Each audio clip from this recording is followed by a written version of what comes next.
All set, I take it? We finished what we could. Delivered supplies, tracked down escaped animals. Trivial tasks as they may be.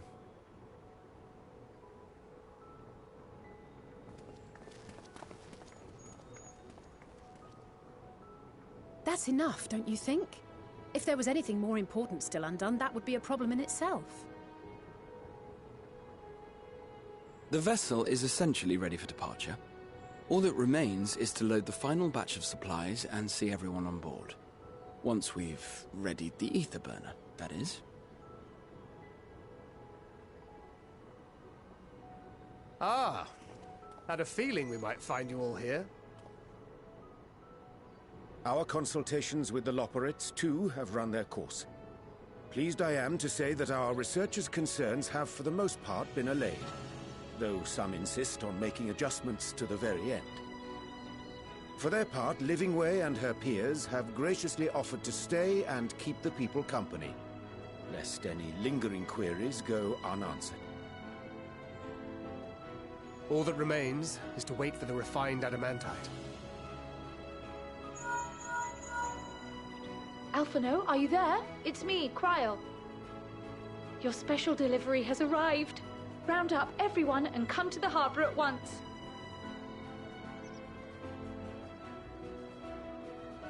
Speak of the devil. Let us go at once.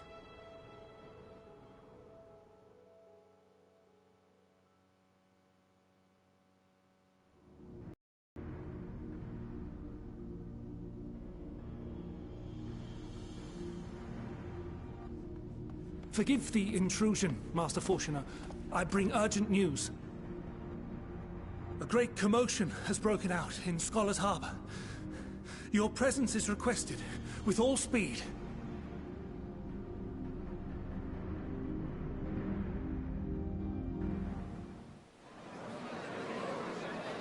Now, where might this delivery be?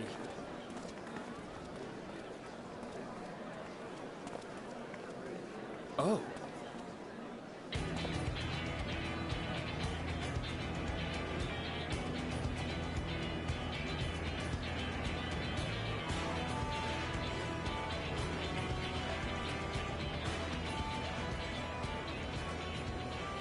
I'm sure it's very important, but we cannot accept these without the proper permits. By the 12! Surely, these can't all be.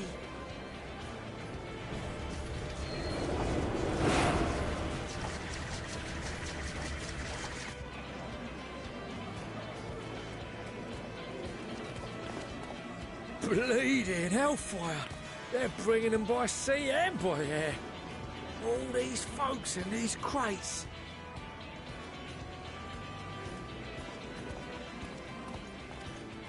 And more on the way. Got your adamantite right here. A bigger haul than any of these sorry bastards brought, and that's no lie.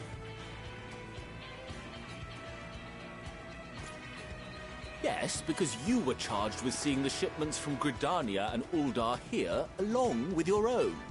Give credit where credit is due. Sounds like the sorry whinging of a sore loser. An hypocrite to boot. Ain't no way a scrawny whelp like you took a dozen steps inside a Dalamon shard.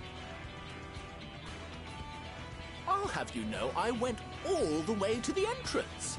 Furthermore, 'twas my contacts that enabled us to enlist the cooperation of the Sky Pirates. Left you outside so you wouldn't get anyone killed, did they? Well then, credit where credit's due, you did a right fine job sitting on your ass. Take that back. Make me. I will not stoop to your level.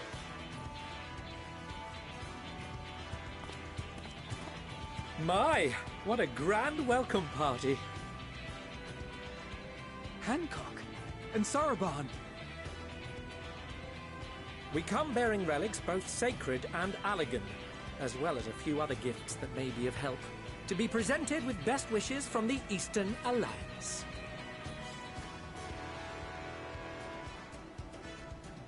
And we've brought a number of items from Eureka as well, courtesy of our hard-working expedition members. I myself have come with a sacred relic of Rayson Temple. 'Twas passing fortunate that Senri's dango craving brought us to Kugane. We arrived precisely as Hancock was making his arrangements. Upon learning of your need, we made haste back to Hell's Lid, with our dango, never fear, and consulted with the other auspices. All consented to the lending of Tenzin's legendary Phoenix Blade for this noble cause. Suzaku and Seiryu were nevertheless worried that it might be lost in transit, however, and insisted upon accompanying me to Onakoru, where I had intended to entrust it to our Confederate allies. I thought instead to give it over to Hancock when we chanced to cross paths yet again. But alas, Seiryu remained ill at ease, and ordered me see the blade into your hands personally, or die trying. We did, of course, need quite the impressive vessel to get it all here in time.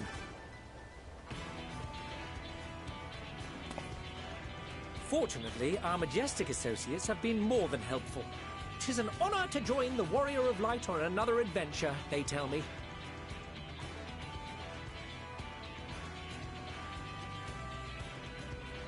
That is all wonderful to hear, but what of the extraordinary cost? I shudder to think of the ransom we must pay for such a bounty. Fret not for your coin purse, young Alphino.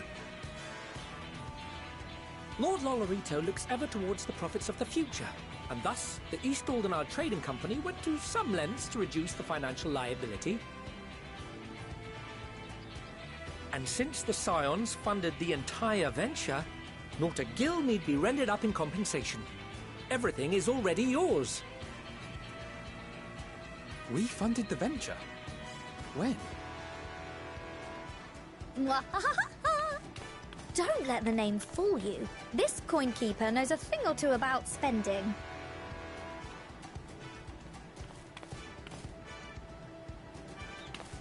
When it comes to capital investiture, a sprinkling of gil here and there will not do. You need enough savings to make waves when it really counts, which is why frugality is paramount. We also had the benefit of a generous patron. Generous being rather an understatement.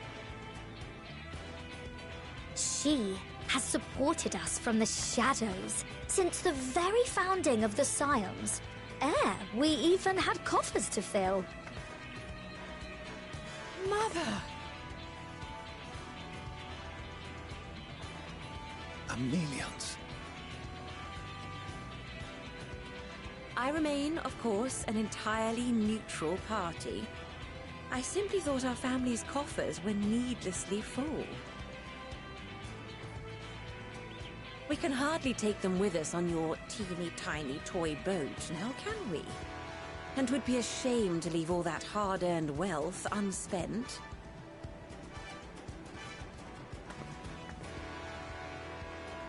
Waste not.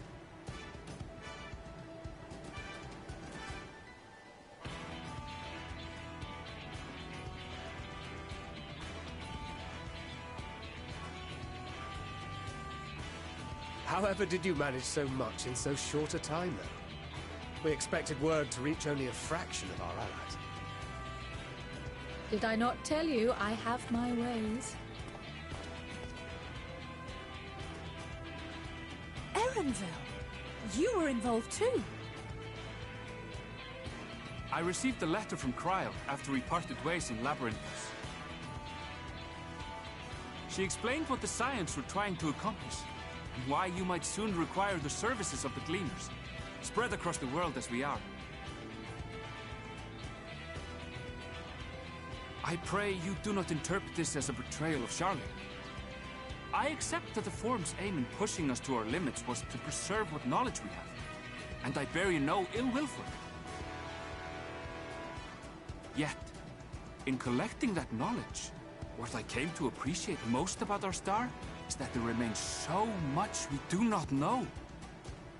That is why I chose to help the Scions. To combat the obliteration of those countless, undiscovered wonders. I held no illusions that they would be less demanding taskmasters. Though, rest assured, if I had, I would have been sorely disappointed.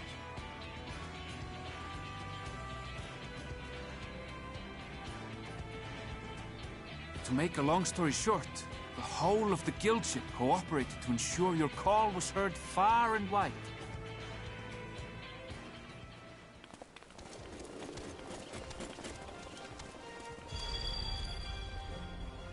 What's this about a ship that can fly to the moon? And why didn't you mention it sooner? The one time you don't beg my aid, your problem's a bloody ship that can fly to the moon. Sid, you brought the team. Of course. Garland Ironworks' finest. You need only point us towards my new favorite ship. Oh, I nearly forgot. We stopped by Whirlwind before coming here and picked up a package from Gaius. He's still of the mind that actions make for better penance than words, contrite or otherwise, so we offer none of the latter.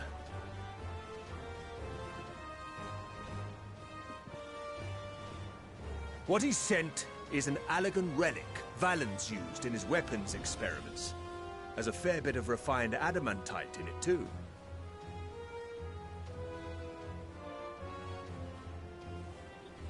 As you like us not suspect, we've also brought adamantite for Mordona's Dalamud shard. I admit to some consternation upon first receiving Kryl's message. So few Scions remain at the Rising Stones now. Far too few for such an expedition. However, the Gleaners were able to secure us reinforcements. Idleshire's treasure hunters, not least among them. I know. How the Gobbyflock fought. Slowfix's gratitude for the safe return of his daughter has not waned, and he gathered his kin to our side with an astounding quickness. The clash between their machina and the Allegan defences was a sight to behold. I wager even you would have been impressed by the magnitude of the gobby booms.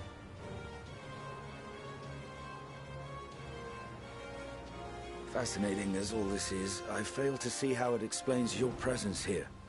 Does Razat Han not have more pressing concerns?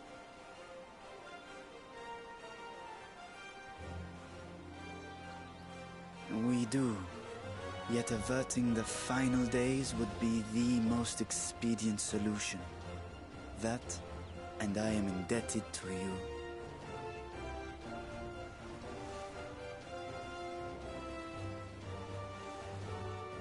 Though they chose to take their leave of Thavnair, those you saved in Galimud remain my people. My gratitude is beyond words. 'Tis appropriate that I aid you in kind. If in the doing we bring salvation to others of this star, so much the better. You will recall that I spoke of my father, Midgard Sommer, and his journey across the great expanse. As he traveled betwixt the stars, his resplendent scales drank of the ether in those nigh empty surrounds, and imparted to him the strength to persevere. Thinking they might further your cause, I called out to my kin for consent. Ashdaya's answer was silence, as ever. Tiamat and Chris-Velgre, however, responded favorably to the suggestion. My sire, too, stirred from his slumber long enough to speak and say, "Very well." Thus have I brought you his own worm scales. Fit them to your purpose, and seek a worthier fate for us all.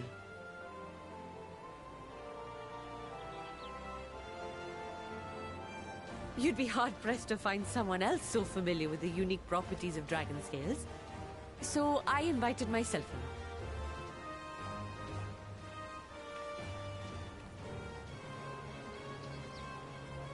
along. Bugger me, this is so unbelievable. I've gone right back round to believing it again.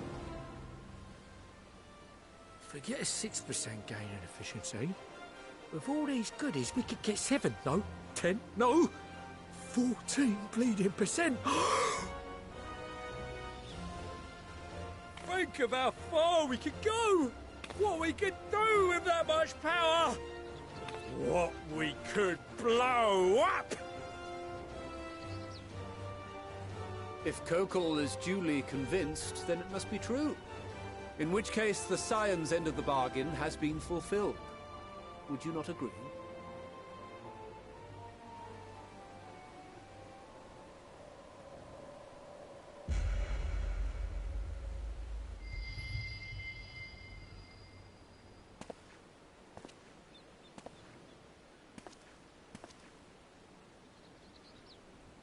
Yes, Father?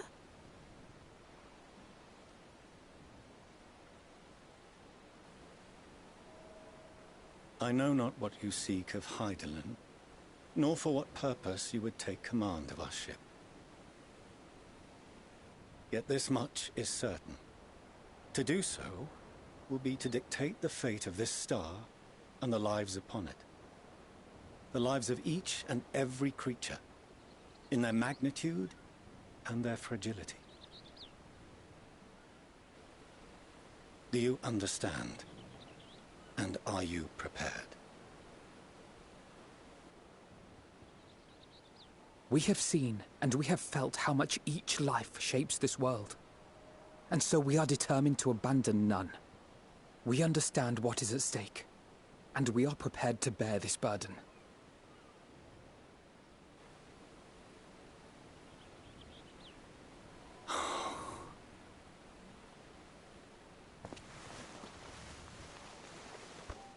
Then I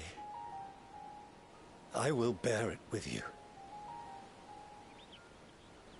I beg you, share your struggles with me. As family.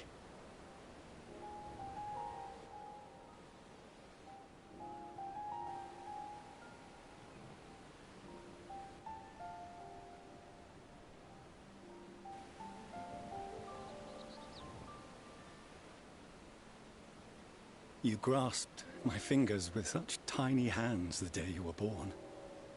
I thought my heart might burst. It was love and happiness beyond expression. Overwhelming. And a conviction so powerful that I trembled with something close to rage. I had heard the final days foretold.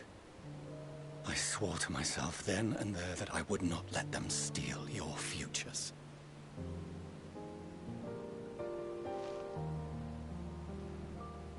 The great Exodus would succeed. Must succeed. No sacrifice or sin was worse than the alternative. If anything gave me pause, 'twas mine own father. The Archon Louisoix openly decried Charlian's policies, a perspective which I regarded with increasing disdain as I grew older. Yet even as part of me thought him a fool. Perhaps I also hoped that he, of all people, would devise a brilliant means to save my children. A naive hope, but stubborn enough that I could never bring myself to keep you apart.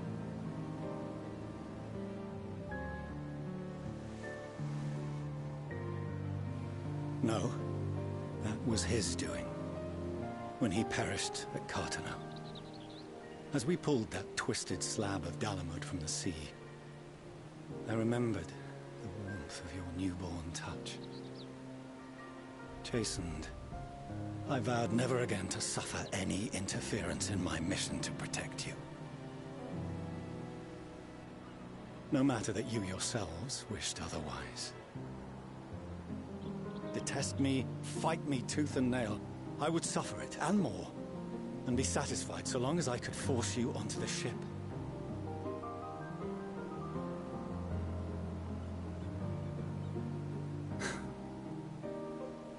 was wrong. You two have grown so much stronger and so much wiser than I dared dream.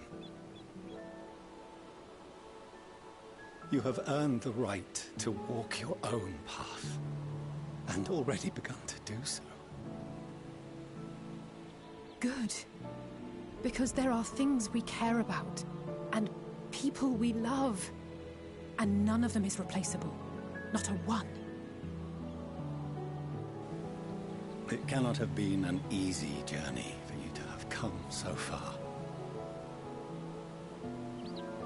We shall be glad to acquaint you with the finer details someday, once this danger has passed. All that we have seen and heard, that we have felt and learned in our travels. Ours is not a kind world, but it is beautiful. Always. Oh no. Are you quite sure that's wise? After all, someone turns pale and flees the room when he sees so much as an envelope containing word of your adventures. Whatever will happen if he learns what you were really up to? Millions.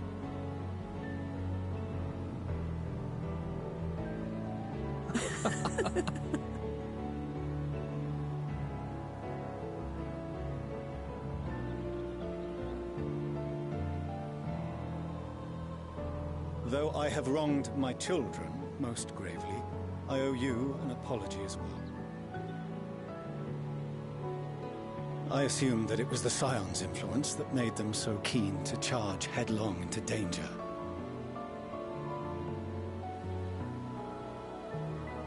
Yours, in particular. I see now that said influence instead brought them together with the many fine people gathered here today. In which case, I hope you continue to guide them.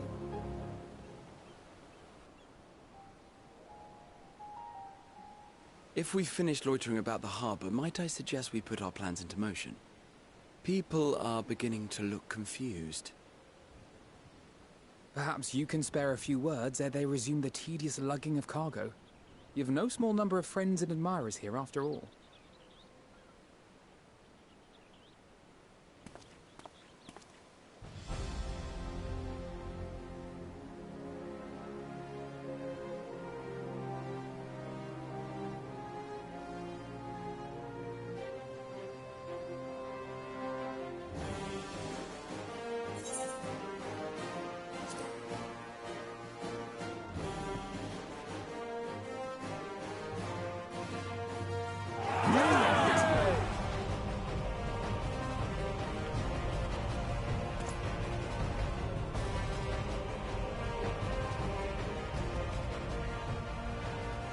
Your assistance is appreciated.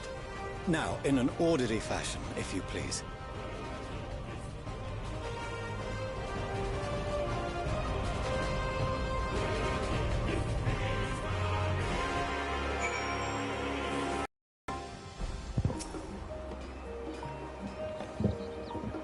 We finally managed to clear the harbor, which means the rest isn't in the engineer's capable hands. Meanwhile, Father has issued to us an invitation. As was agreed, he will reveal the means by which Heidelan may be contacted. We are to meet him at Emporium when we're ready. Given the vital knowledge she holds, I suggest we leave without delay. It transpires, however, that the form's method for speaking with her is not without risks. I'm curious to hear what those might entail, but regardless, be warned. Most of those who arrived with the Animatite have offered to stay and see to any remaining tasks that need doing. The forum has already asked for my assistant overseeing the process, so you needn't worry about a thing. Thank you, Tatar. We're off to Emporia then.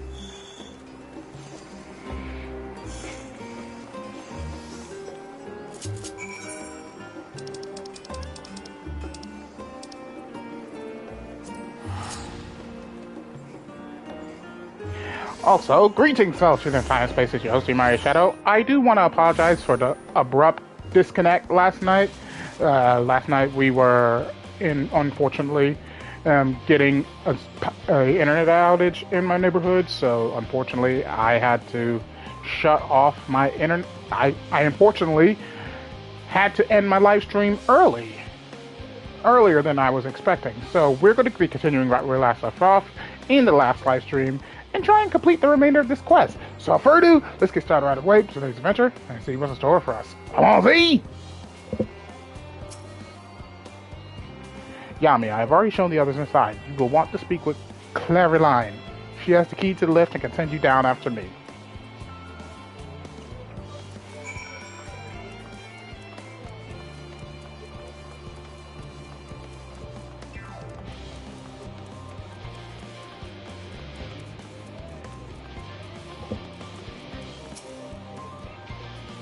You're with Master Fulshino, yes? Just step inside the lift here.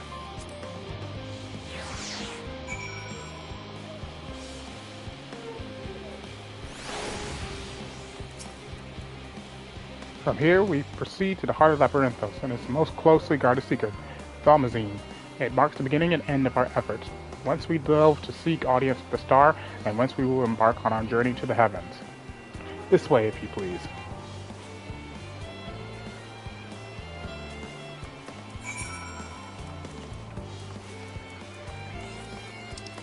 And that's it. That's all Labyrinthos.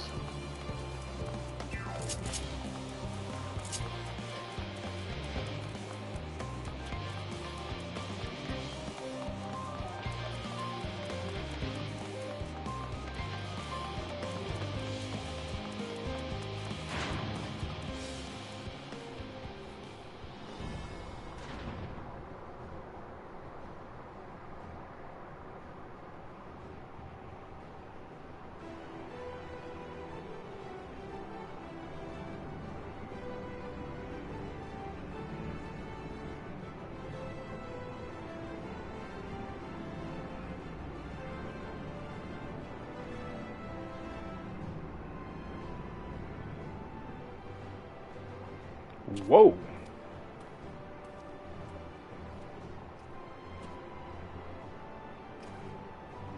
I bid you welcome to Thalmazine. Direct your attention towards the center to behold the arc over which we have long labored.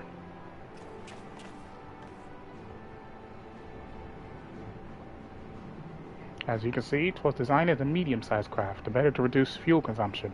Miniaturizing magics have been applied to its interior to ensure that the thrust-to-weight ratio does not place too great a limitation on its freight capacity. The ether burner, as you know, has been removed for further modification, but we shall attach it soon enough.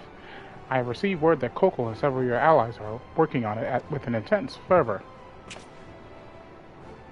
They are sure to see it done. 'Twas by their expertise that many a prior disaster was averted. If anything, I fear they will not afford us much time for speaking with Heidelan ere they finish.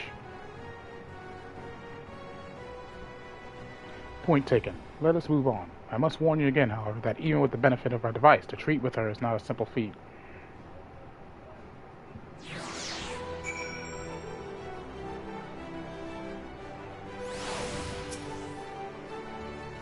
I have done what I can to impress upon you the gravity of what lies ahead.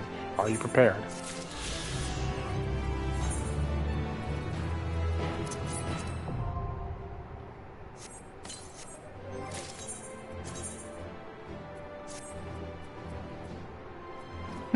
I'm still missing the earrings.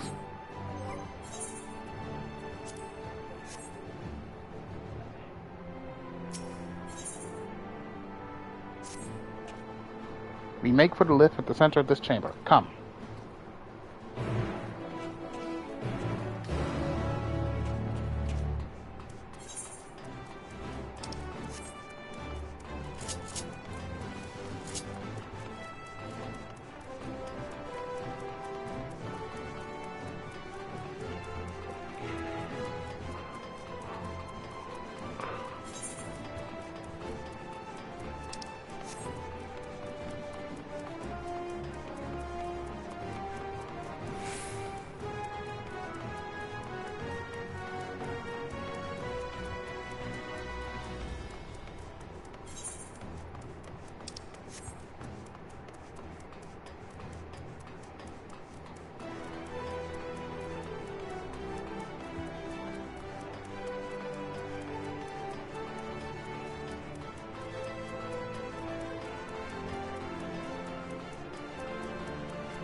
As you all know, alongside our physical world exists an ethereal plane, what we refer to as the Ethereal Sea.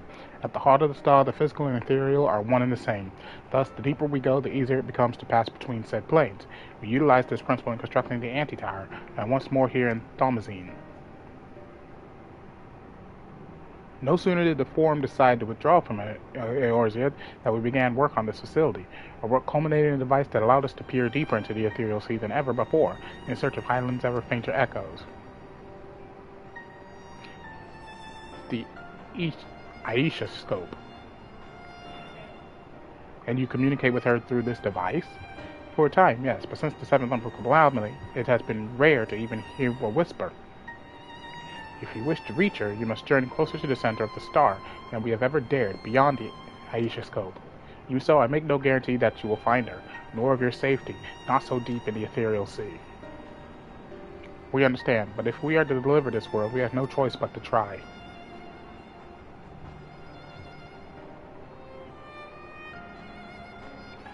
I know.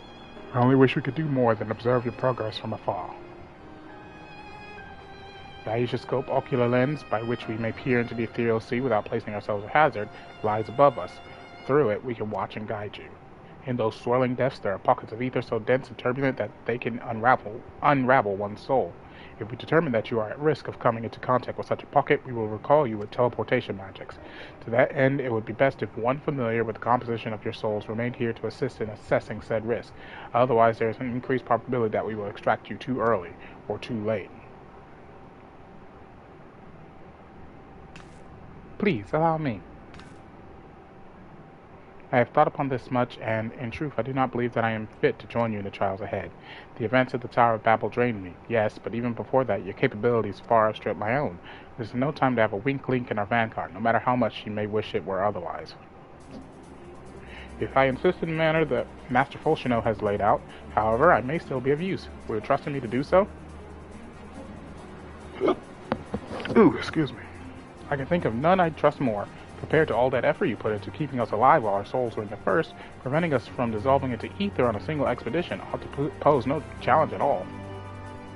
And even if we did, I expect you would hunt us down and restore us to health somehow. You flatter me, but rest assured that I will be keeping a close eye on all of you. There's one more thing. Those in ages past referred to the Ethereal Sea as the Underworld, our final resting place. In its embrace, its memory washed away, leaving only the purity of one soul, or so we believe. Yet what of these memories? Few think to ask what becomes of them, cast adrift on ethereal tides. Some theorize that they linger for some time, those associated with strong sentiment in particular. In those depths, memories of the departed may even coalesce around you, for hatred or for love. Thus do I caution you to be wary, but also to have faith. Remember those who did gladly extend a hand to you, that they may lift you up once more. Are we going to see some even more familiar faces? Like Hoshafont and Moonbreeda? Oh, it's a dungeon!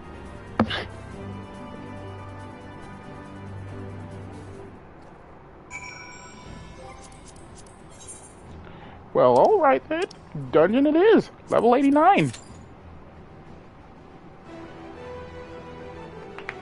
Ow. Fingers cracked.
Alright, let's go.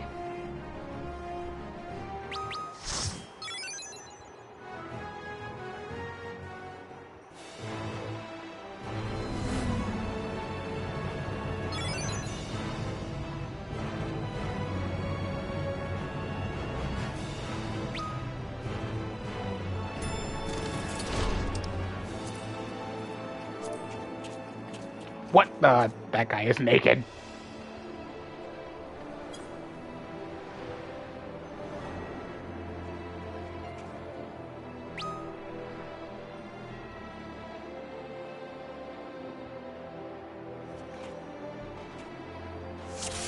All seems Is that our in healer? It is. And I trust you can hear me. Those things are pure malcontent, the residue of lives unfulfilled.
Ilbert.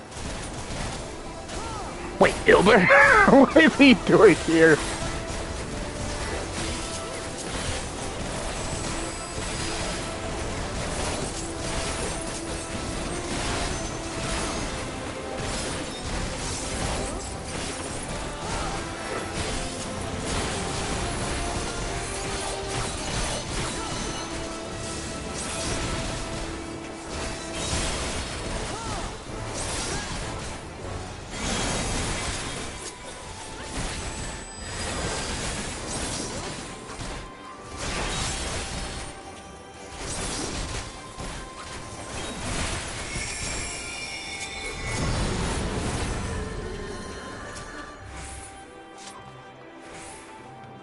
Oh, that's Papolimo's staff.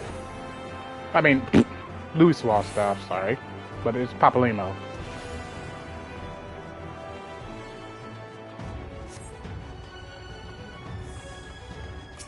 Olivia.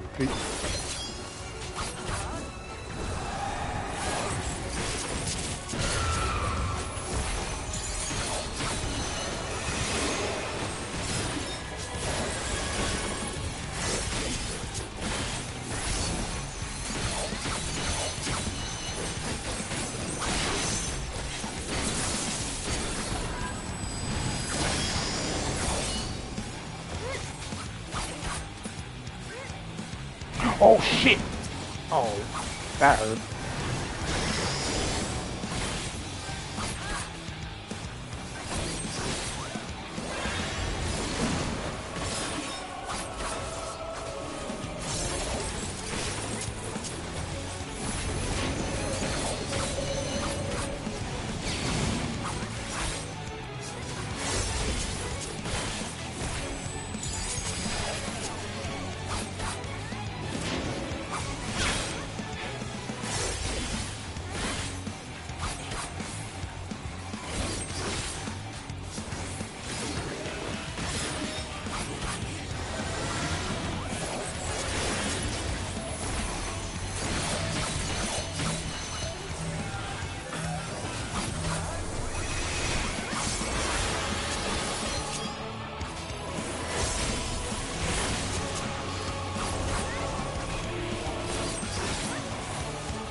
Oh, shit.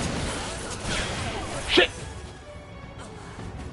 Well, that just happened.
Follow the flow of ether. It will guide you. The ether is too dense. Ah, I'm losing you.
So wrong. So headstrong. Stubborn. To last.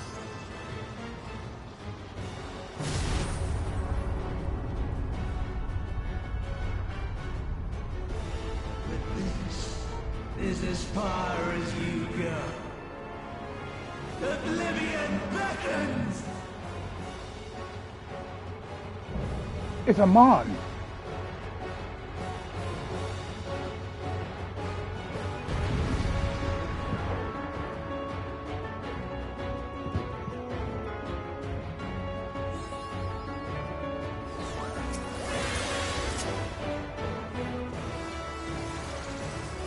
Many faces have I worn, but this is my favorite by far!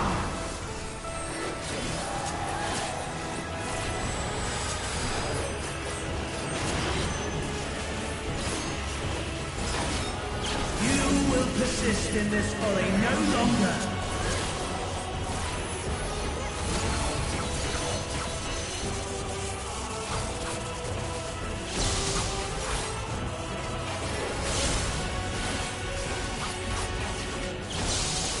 The stage is set!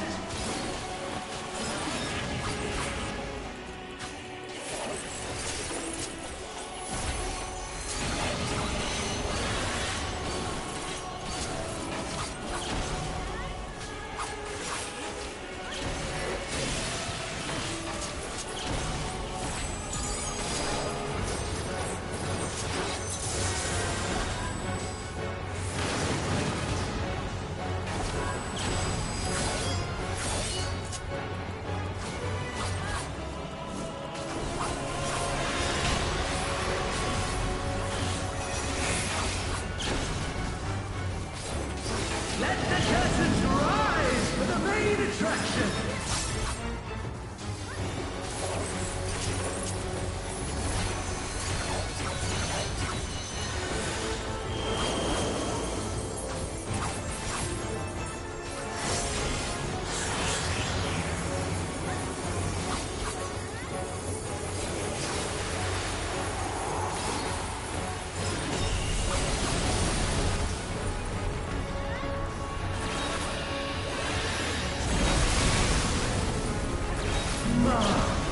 What a boorish audience you are!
My very essence begins to wane.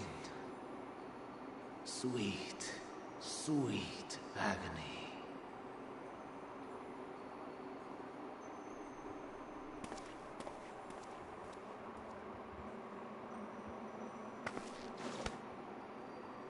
Lead this to him.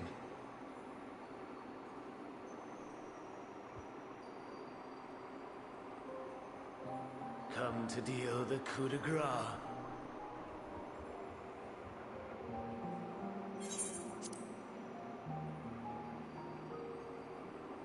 Good. Watching you struggle against the inevitable is bad comedy. Erase me from existence, soul and all.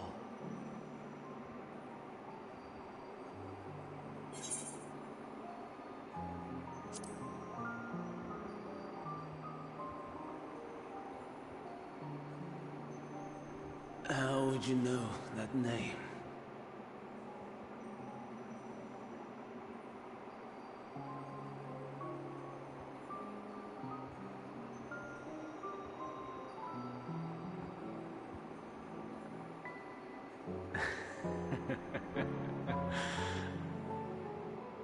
Then it was you. In Elpis. With Emmett Selk. The final pieces fall into place.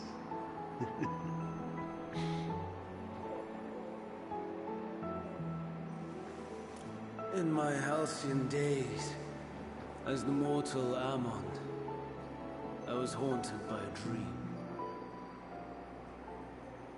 Night after night, the faceless multitude, the voiceless cries, shards of shattered memories.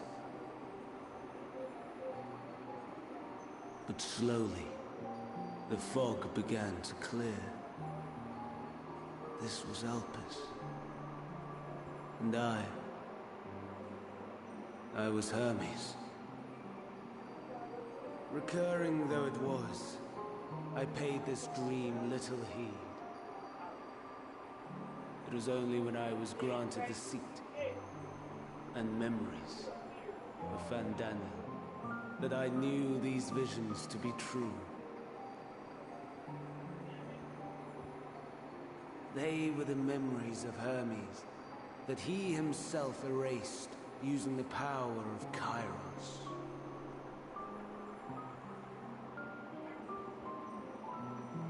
Or so he thought. In his attempt to burn away the events of that fateful day, he succeeded only in searing them more deeply into his soul. My soul.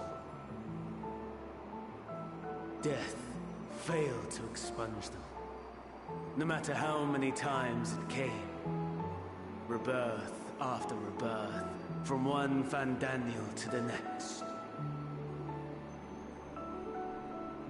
I wonder, is Emmett Selk adrift somewhere in this Ethereal Sea? In defeat, finally remembering your time together in Elpis?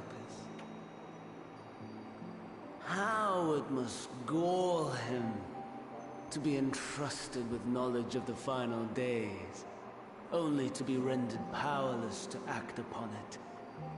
So many lifetimes dedicated to restoring his beloved Amarok in blissful ignorance. Oh, folly! But make no mistake, my life as Hermes is not the reason I invited the world's end.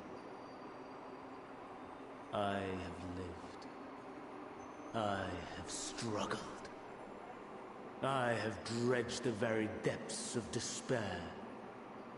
And in the detritus of existence, I found the truth. I served a great ruler, powerful beyond measure. The world his dominion. Yet even he and his vast empire were destined to fall, to become one with oblivion. At the end of life's journey lies only death.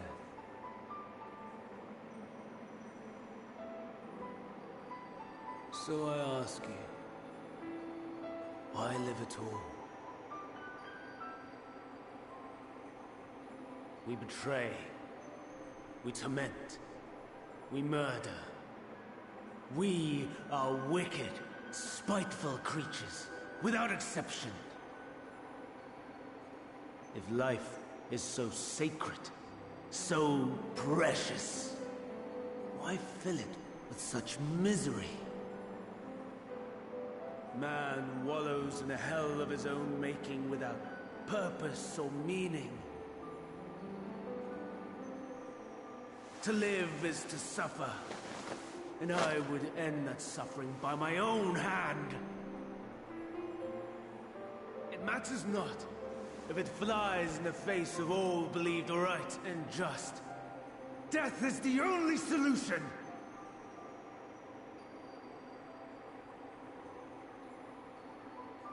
That is my truth, my answer to the question.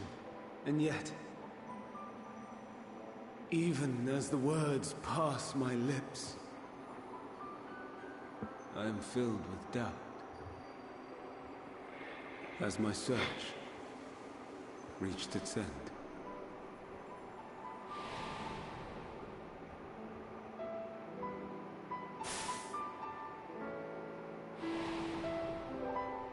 Was this the only way?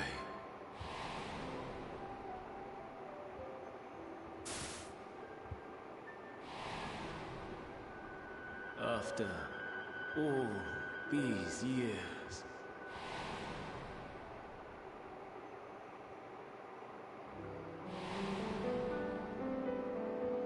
is this the answer I was hoping for?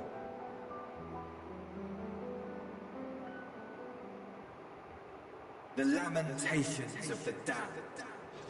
How it vexes me to see your conviction falter at the last. Van Damme, still clinging to existence, I see. You, who champion death so fervently, unwilling to accept your own, refusing to be purified and swept into the sea of souls. As do I. We prisoners to men, watching as the world turns.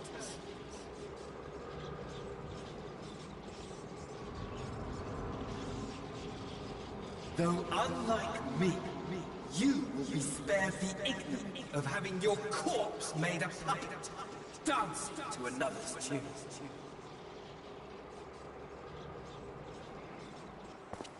Is that Arsahi? How very astute. But let me be clear, I have not come to consort with the likes of you. Nor have I come to bemoan the state of the world following my untimely demise. In fact, I delight in mankind's downfall, and the anguish it brings the savior of the savages. If I played some small part in the chaos, all the better. Not that I was in any position to resist. But to be made accomplice to the betrayal of Lord Xenos. I would die 1,000 deaths to exact my vengeance.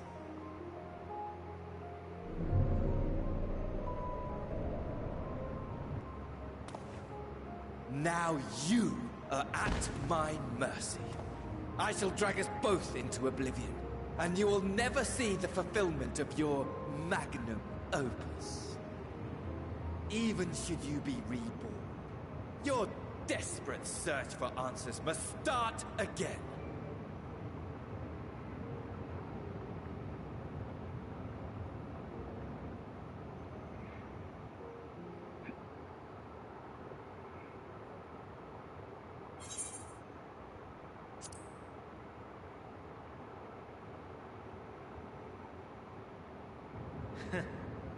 And what might that be? My wish is all but granted. To die and take you all with me.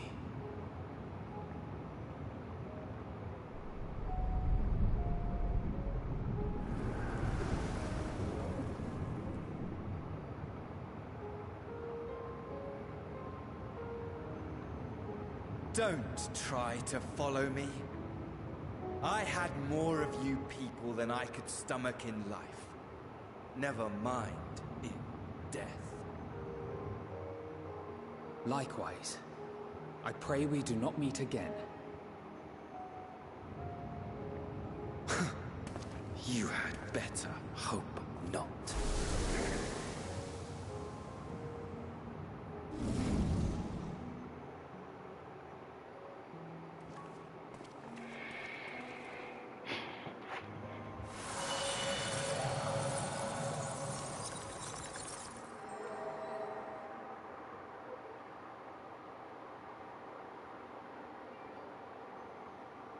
Come. Heidelan is waiting.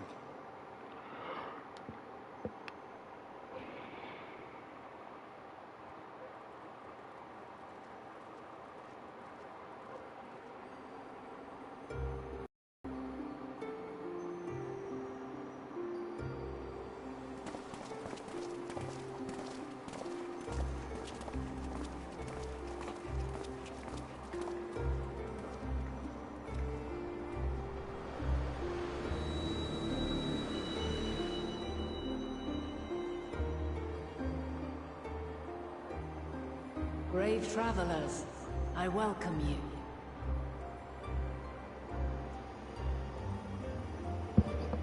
What? Oh, we finally get to see what she really looks like.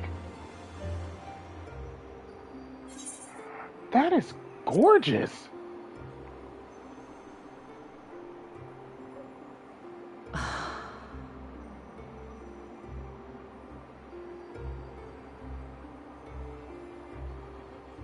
I see.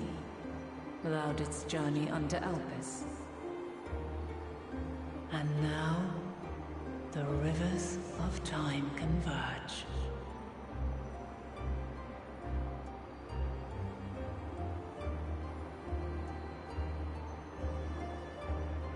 I know why you have come. Yet I would hear you speak your reasons all the same.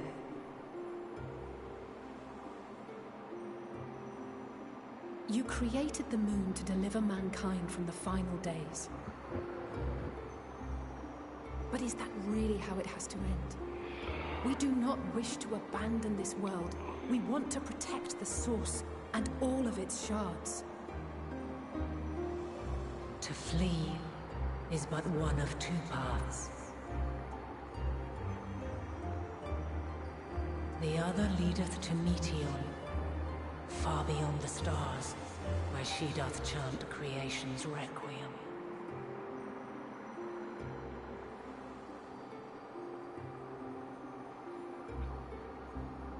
Her domain is formed of dynamis, pure, absolute. Where emotion and memory govern all, ether will avail you naught. Meteon hath gathered the pain and despair of countless stars, and to go unprepared is to go unto your doom. We'll beat her. We'll win. I swear it. Is what I might have said once. After everything I've seen, all the times I've succumbed to my own anger and fear.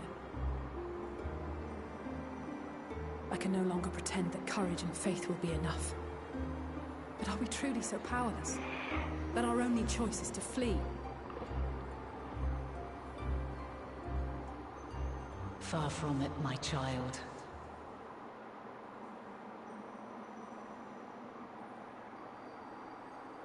Long ago, the inhabitants of myriad stars, many more prosperous than Ethereal, sought to free their worlds from life's woes.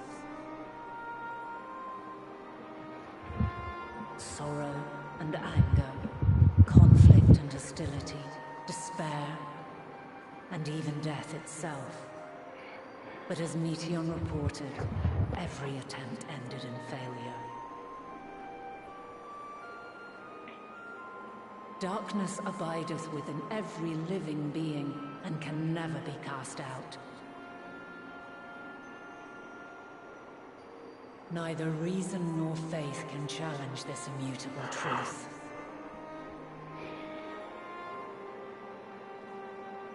To live is to suffer.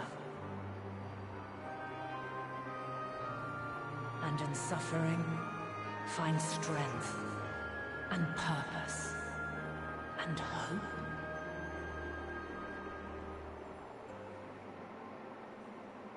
As you have done so many times before.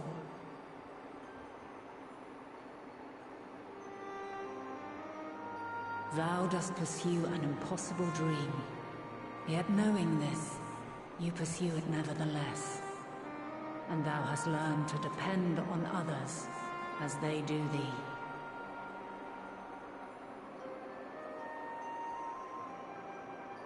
Thy yearning for the power to save the powerless hath ever driven thee to greater heights. Thou hast grown strong.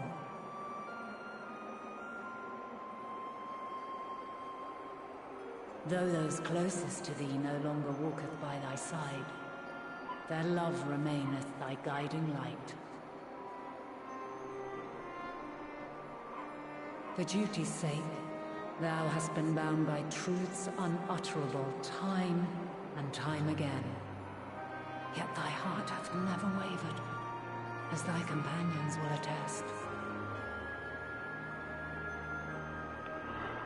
In thy pursuit of mysteries great, all thou believest is brought into question. Undaunted, thy thirst for knowledge remaineth unquenched.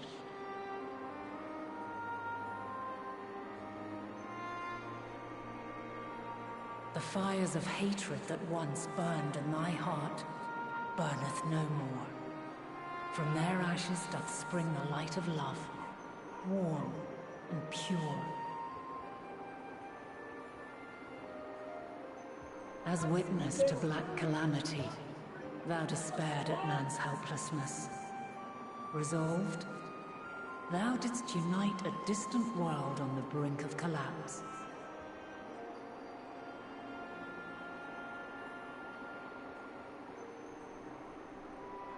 And thou, my champion, when all did seem lost, thou never abandoned hope.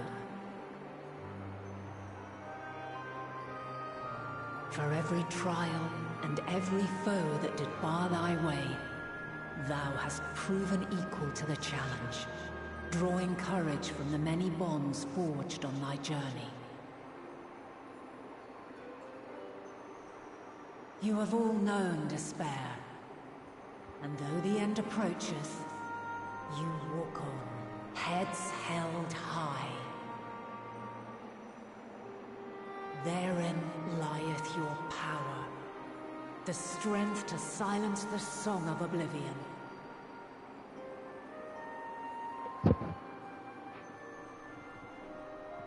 Then there is a means to confront her. Yes, if you should prove yourselves worthy.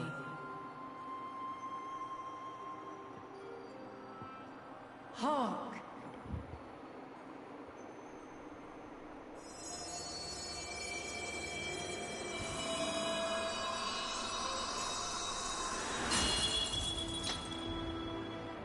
Nigh impossible is it to send mortals to the edge of the universe. Should you fail, there will be no second chance. As the will of the star, I ask of you this. Do you possess the fortitude to stand firm when all around you doth crumble? Do you possess the faith to vanquish despair itself? Should you lack the strength to best a supreme deity, I cannot allow you. We've got to fight Heidelan. Oh my. You must leave this star and never return.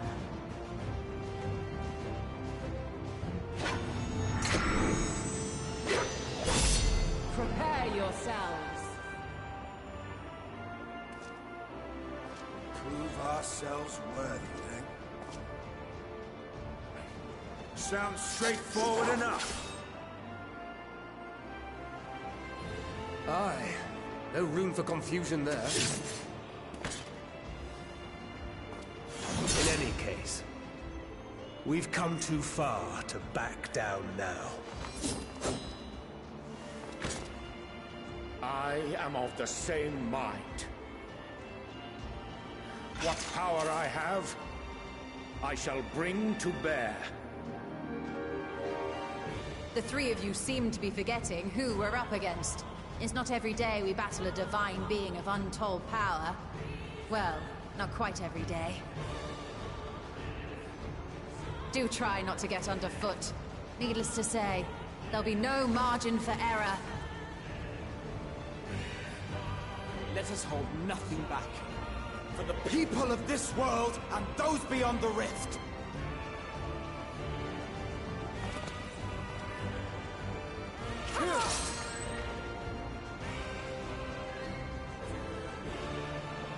Alas, the question I posed to thee in Elpis hath remained unanswered these long years. I would hear thy response, warrior of light. Shouldst thou emerge victorious?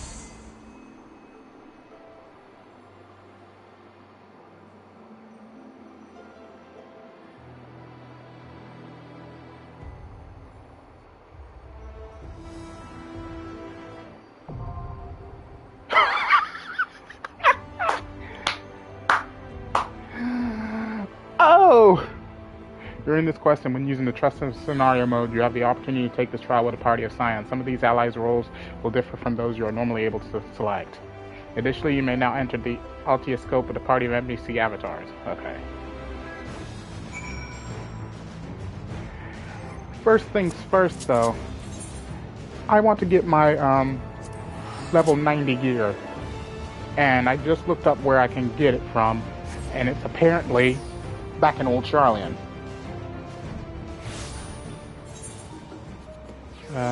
Where did I see it at?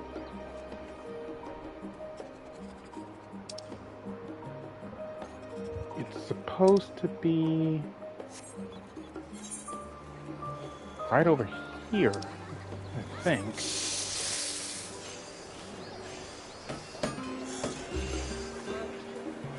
Should be right here, in this building. No, wait, no it's not. Should be right here. But looks like they haven't given us access to it yet.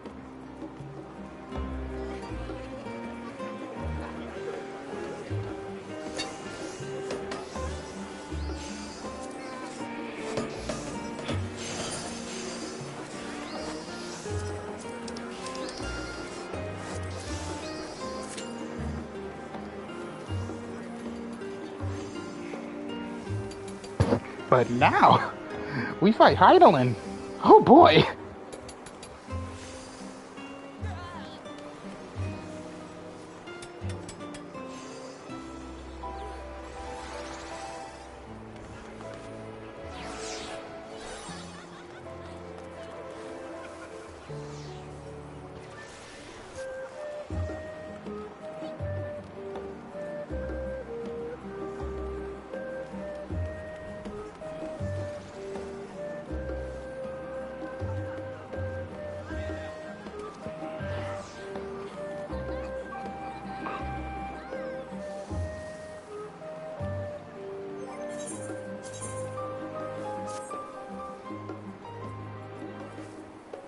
I still didn't get the level 88 gear in.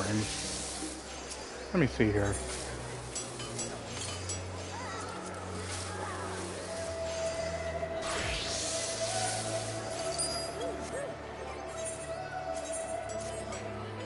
There we go. Now I feel a little bit better.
Here we go. I'm expecting nothing but death. Lots and lots of death.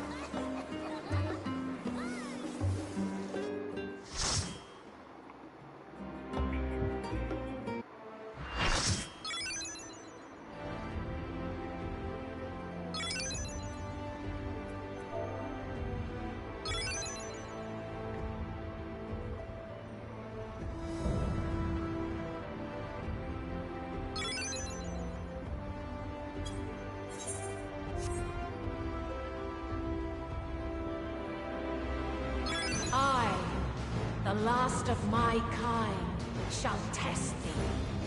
Come, prove thy worth.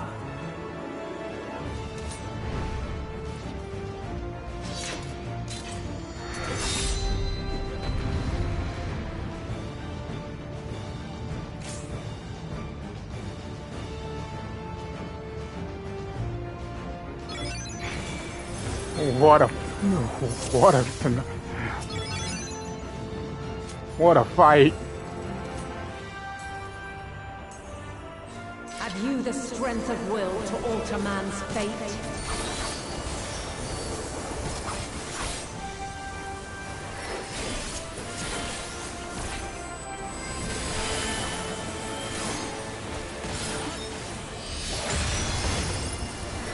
A change of arms. May the test continue.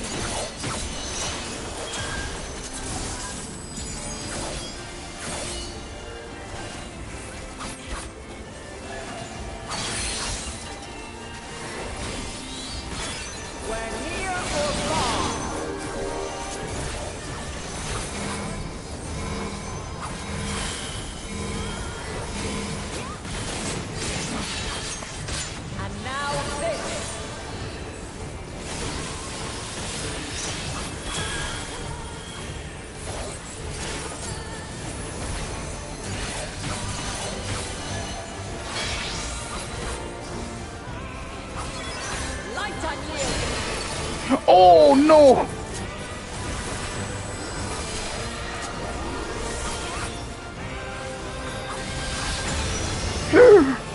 I'm dead.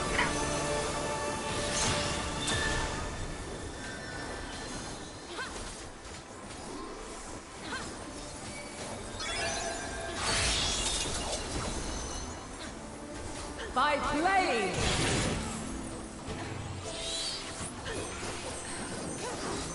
We're all dying!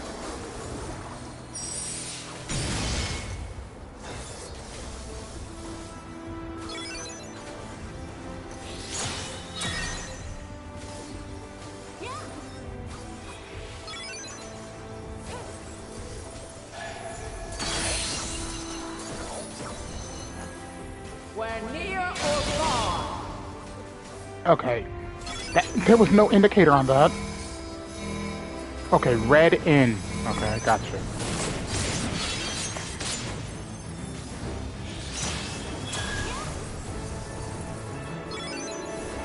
Red in, green out, blue enter cardinal. I'm gonna have to zoom out everything.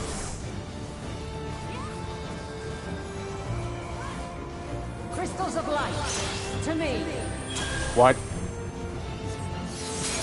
What is she doing? Oh no!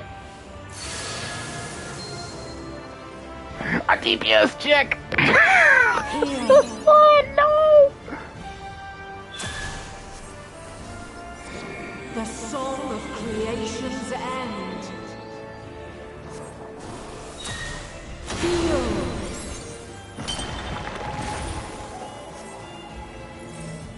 sorrow at hope's demise.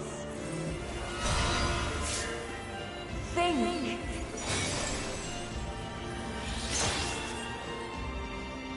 And find your way in the darkness.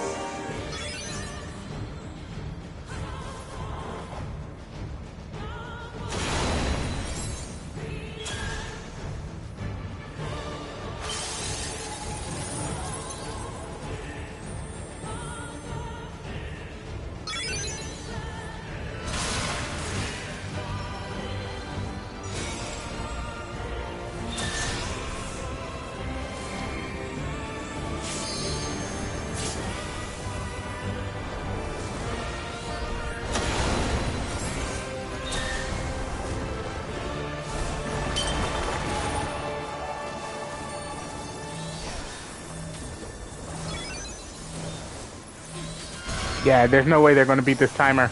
They still got 4 crystals to go through. Dancer, please die. Thank you. Whew. Yeah, this one,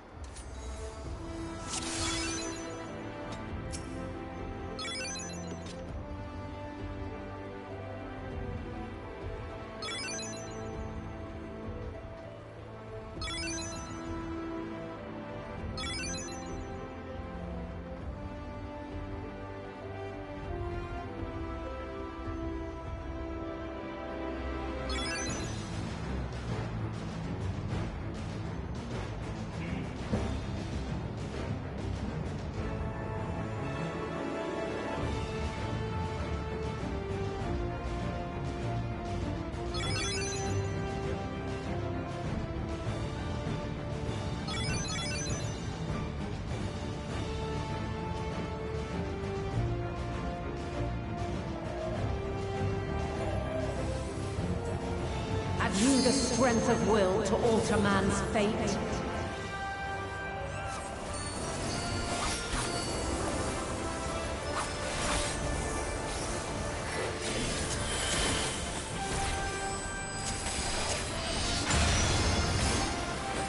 Change of arms. May the test continue.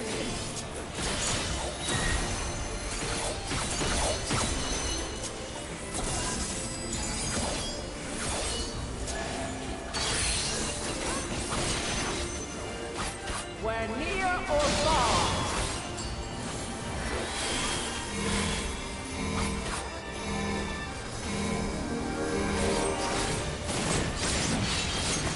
And now this.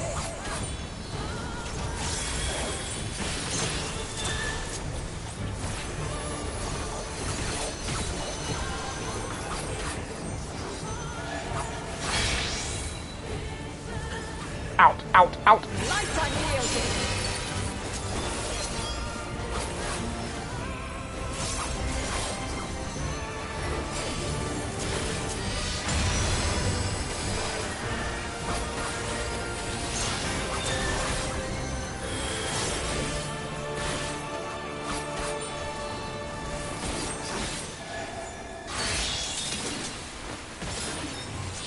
By blade. Oh, shit.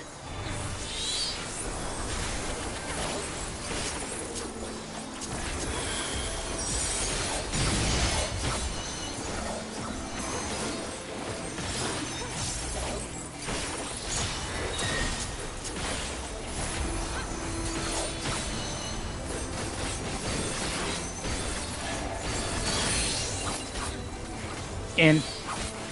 We're near or far.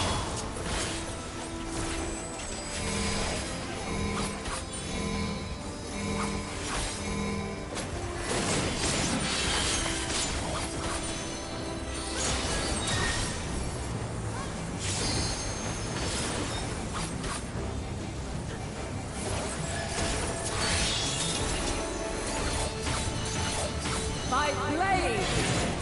Ah! I got hit by it again. Fucking hell. Crystals of light.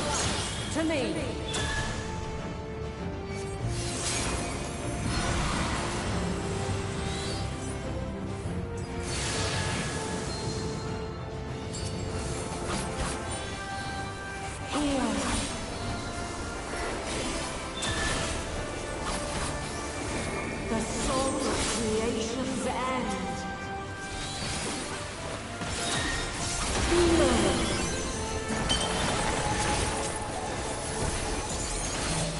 sorrow at hope's demise. Think.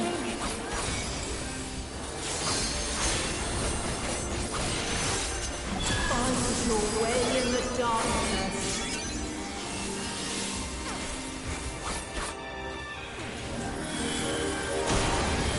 Oh!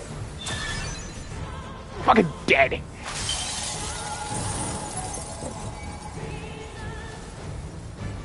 What is this?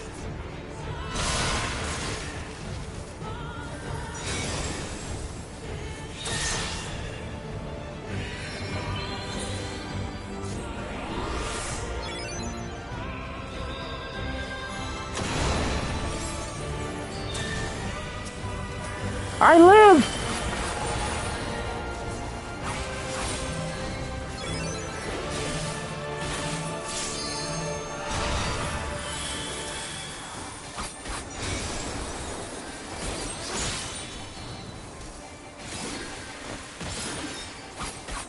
Follow your light. Phew! Or fly, my children, and never look back.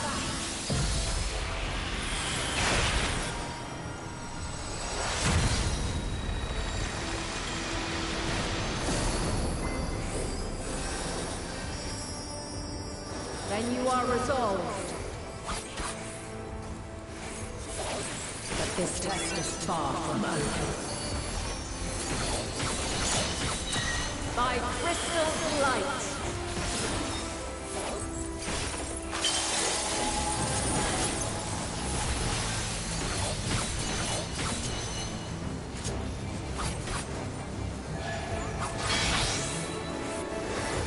Uh-oh. Move out. Move out.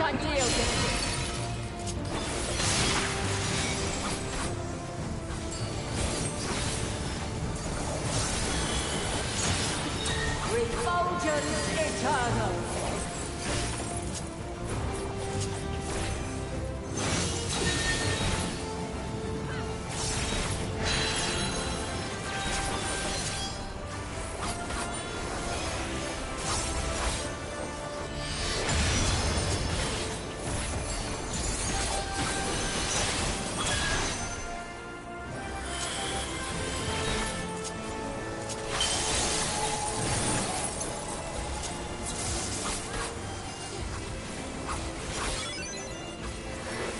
Blade. Oh god. We're near or far.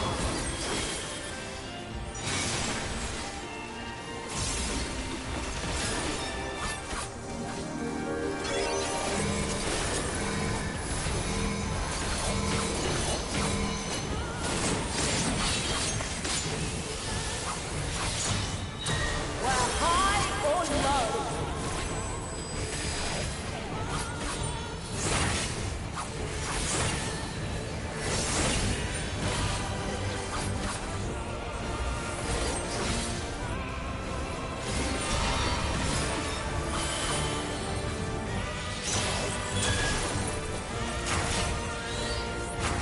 Move it!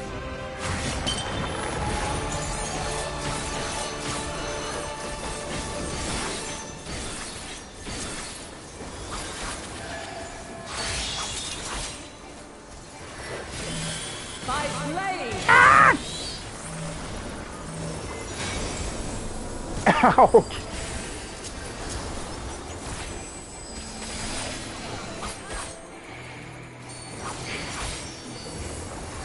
Oh god, both our heroes are dead. Oh boy. Succumb not to fear.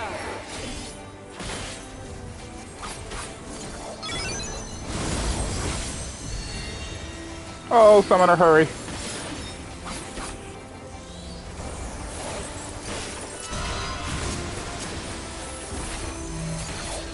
Oh.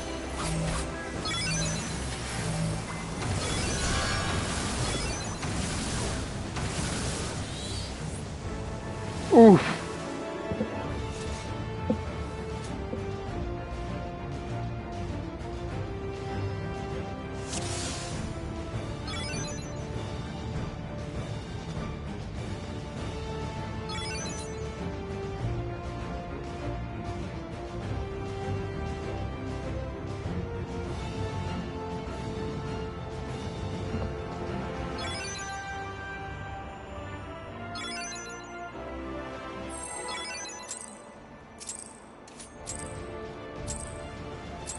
Have you the strength of will to alter man's fate?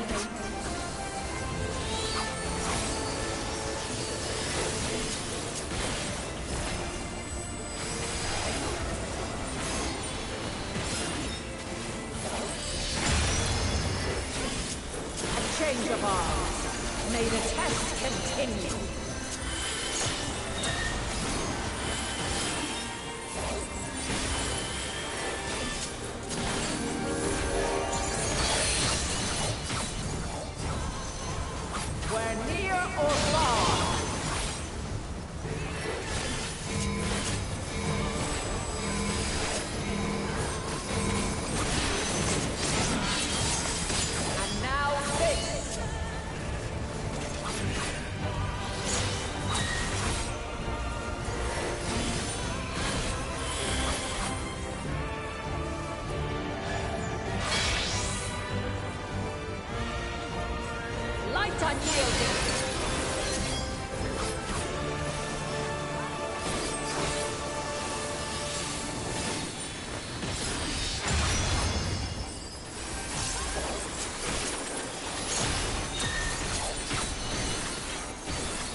Oh no!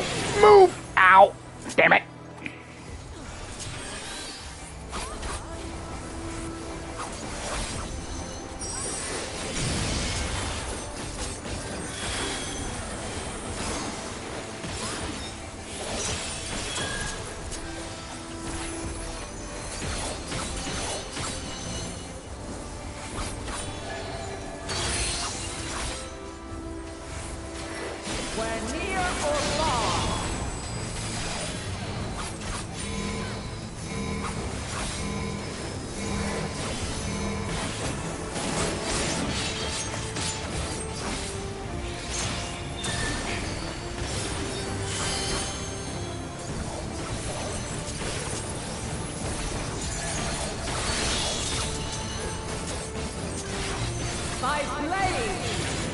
Whew!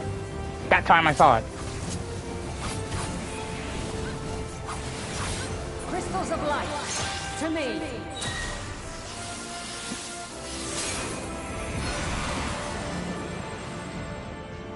Now's not the time for the mambo nim!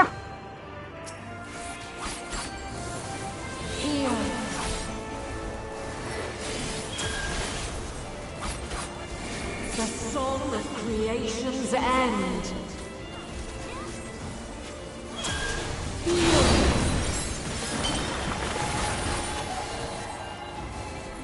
The sorrow of hope's demise. Think.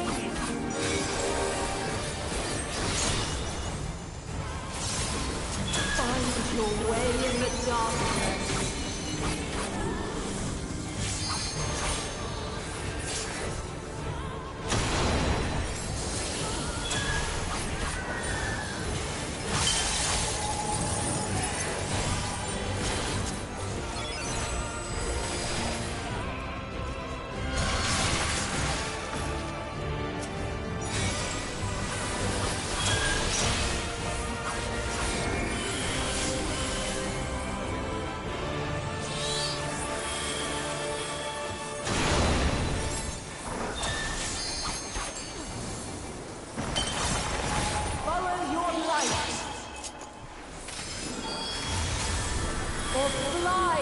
Children, and never look back.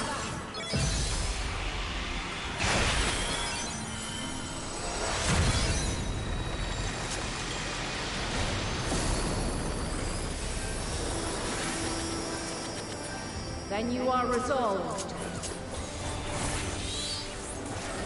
But this test is far from over.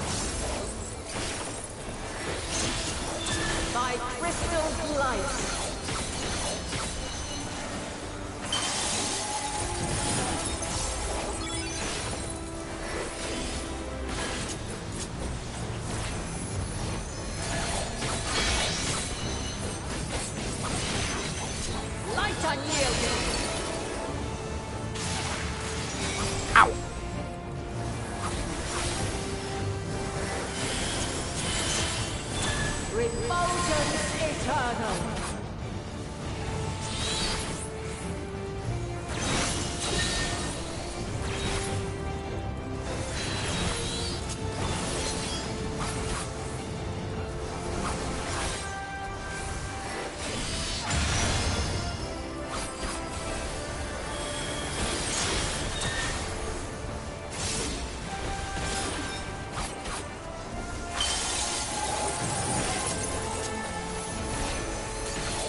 we lost the healer.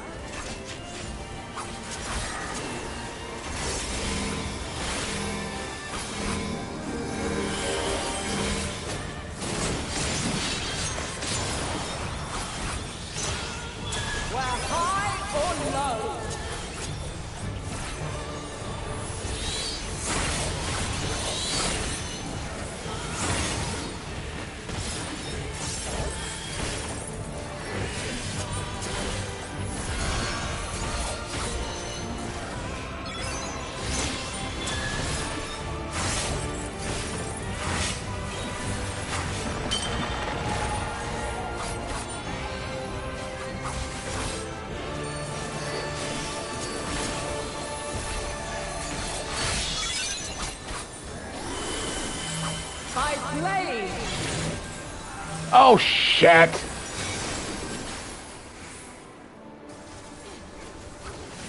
Wait, what? It didn't happen?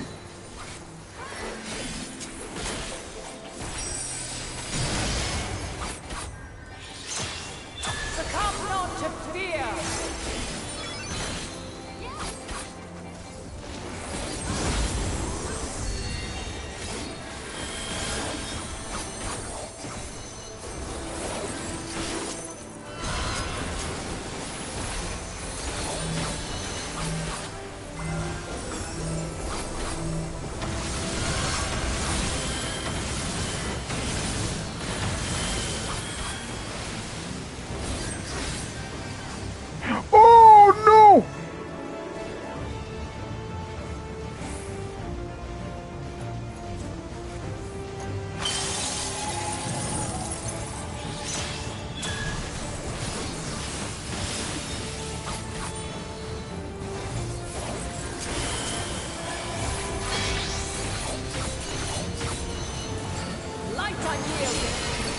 Ah, shit!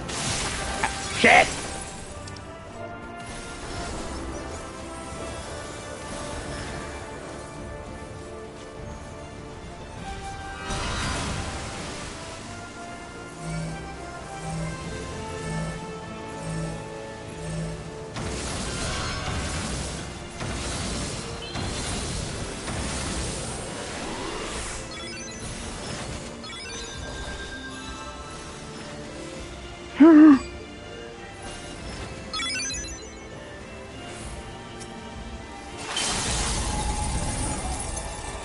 Oh no!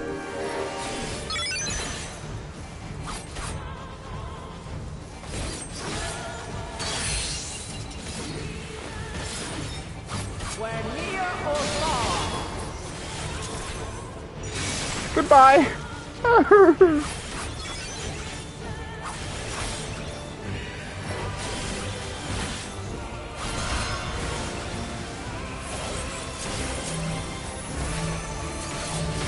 No, don't bother! Don't do it!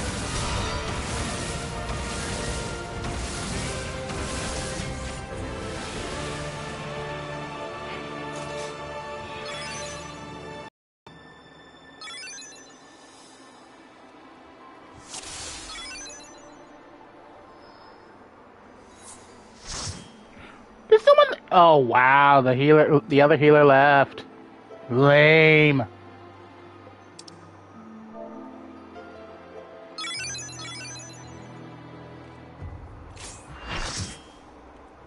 Oh, hey, a sage.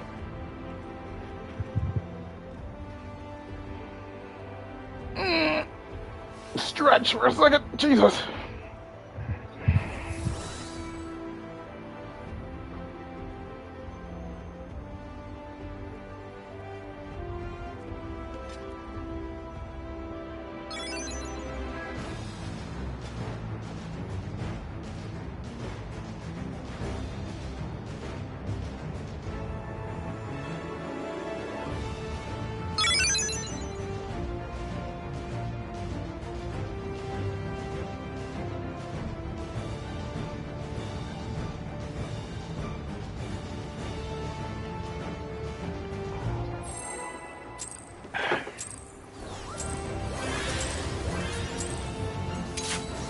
Have you the strength of will to alter man's fate?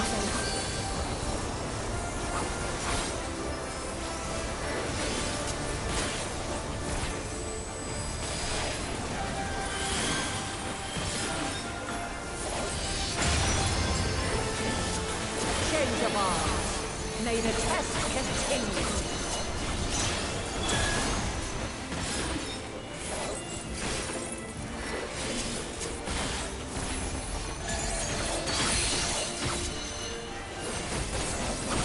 We're near or far.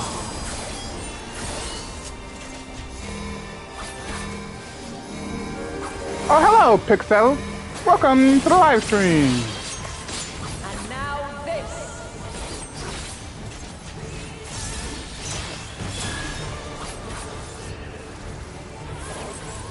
Yeah, I'm just moving right now.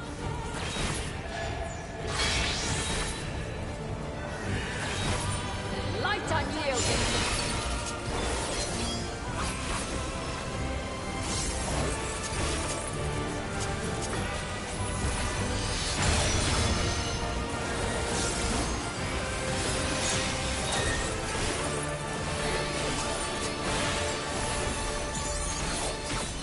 Yeah, I'm moving right now. Move! By blade.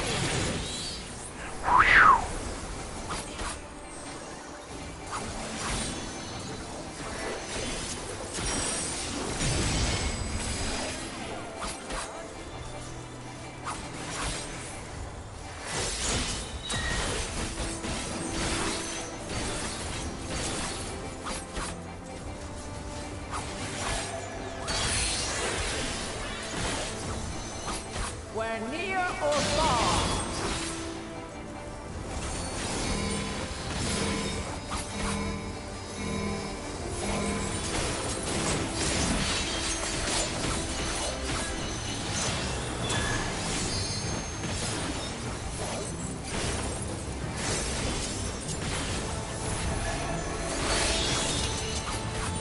Uh-oh.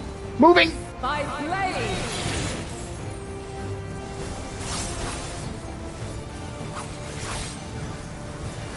Crystals of light. To me.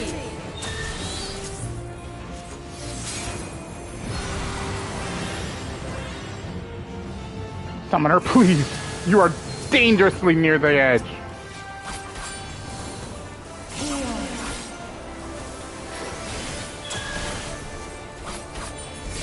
The song of creation's end. Feel.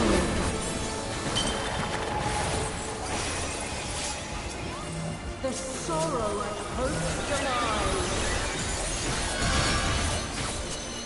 Think.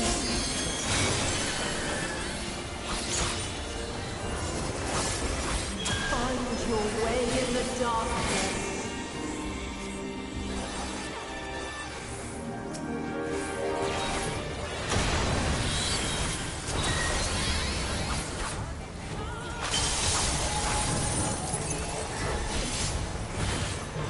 Oh, shit. Shit!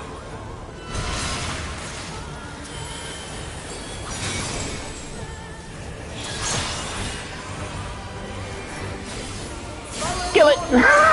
Just kill it.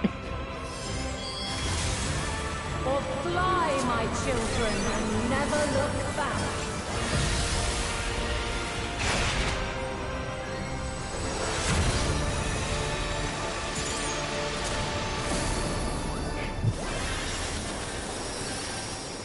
Then you are resolved. But this test is far from over. By crystal's light.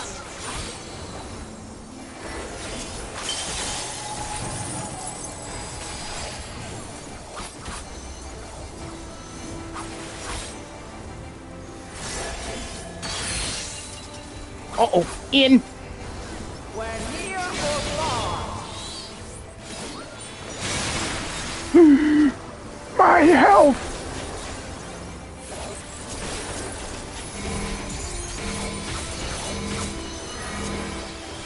I'm okay. We're high or low.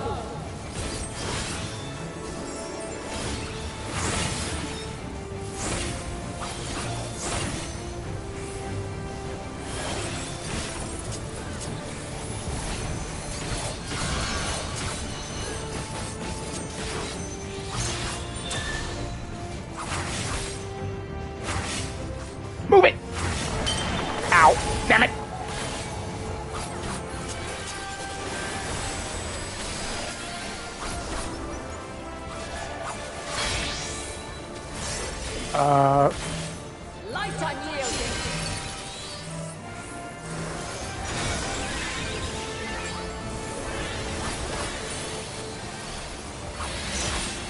Refulgence eternal. Oh no.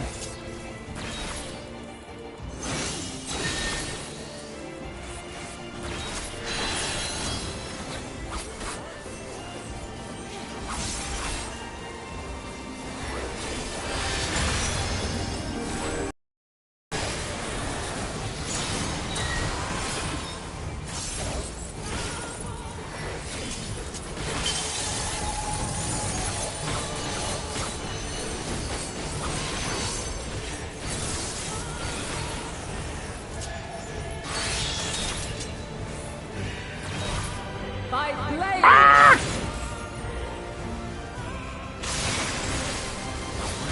Oh, we lost their dancer again.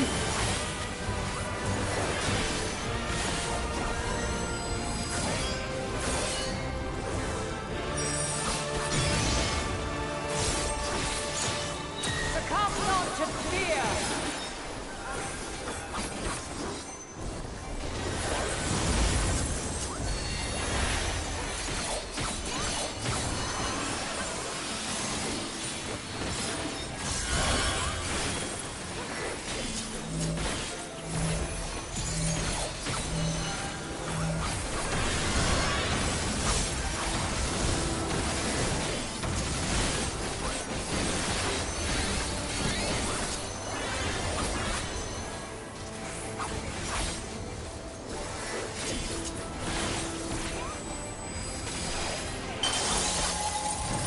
Oh shit! I didn't see it. I'm still alive though.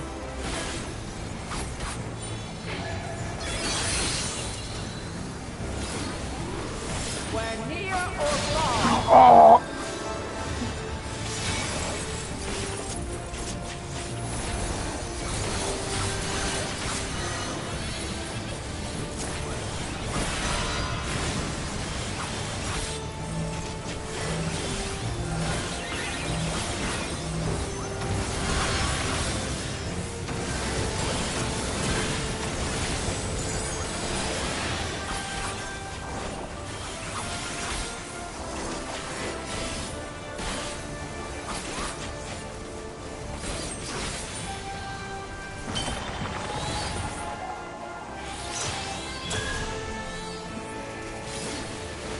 Jesus, the summoner's dead again.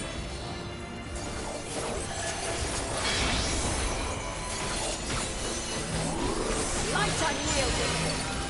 Ow! Damn it, I'm dead. I'm dead. Forget about me!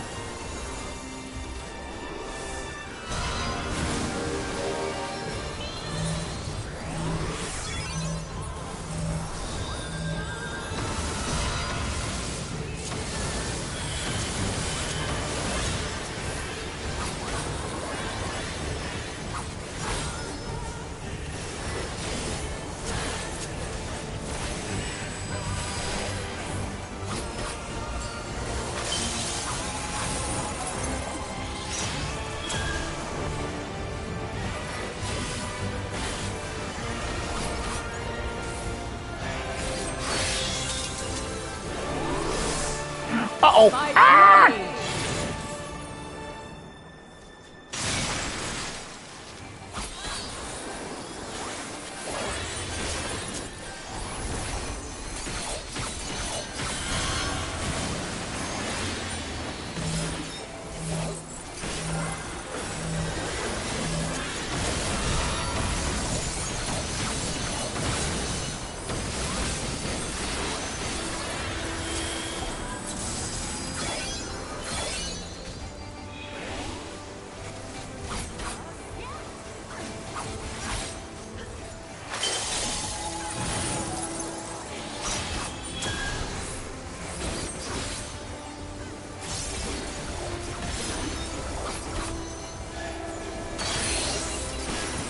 In.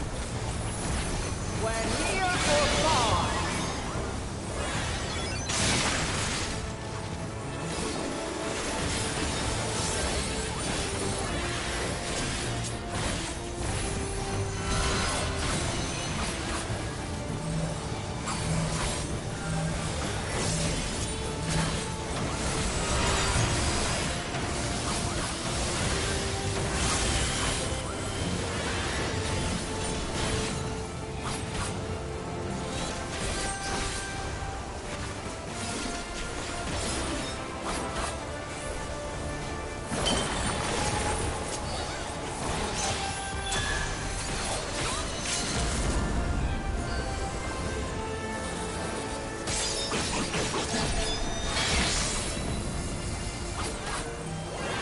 Light unyielding.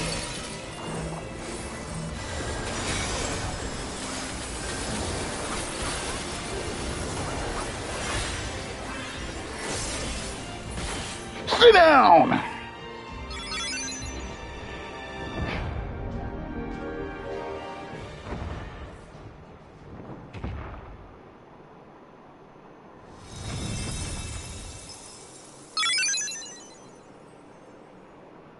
At last, man has the strength to...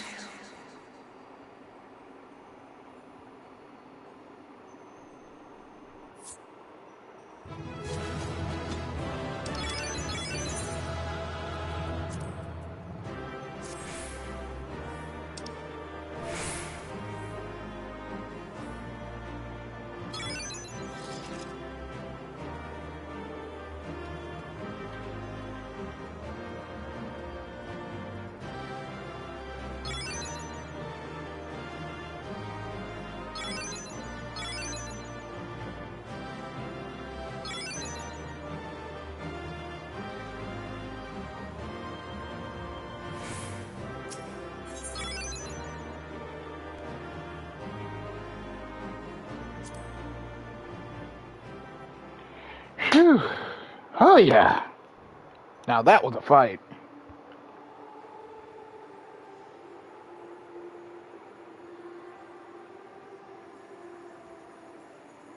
No, this can't be happening.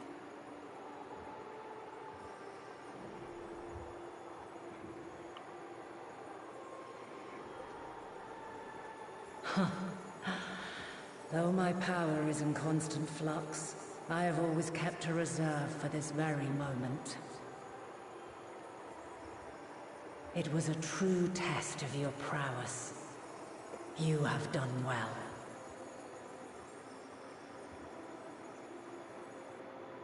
There is one thing I must ask. By sundering the world into 14 shards, the ether of all living beings too was divided. This reduction would in theory allow us to more easily interact with Dynamis.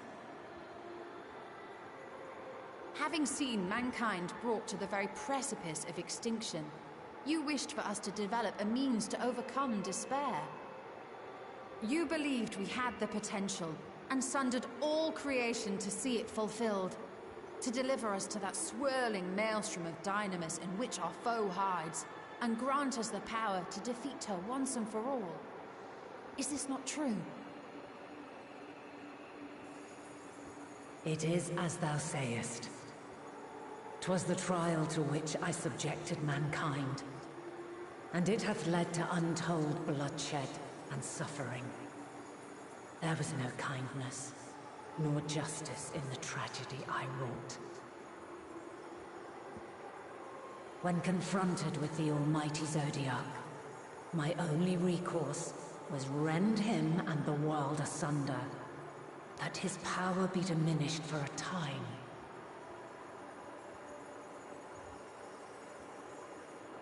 And so it came to pass. Now you, my chosen, have surpassed my expectations, surpassed me.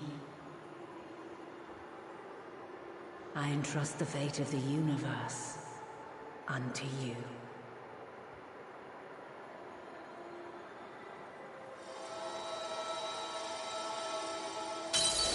This crystal contains the memory of Meteion's passage through the stars. Deliver it unto the Loporrits. They will guide you to her. Shut up, phone.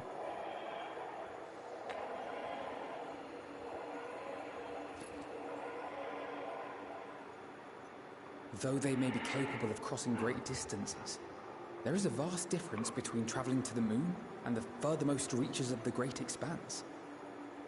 And unlike Meteion, we cannot simply soar on waves of Dynamis to our destination. Indeed.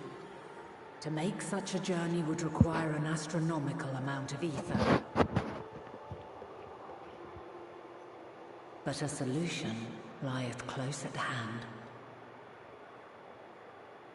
You mean you?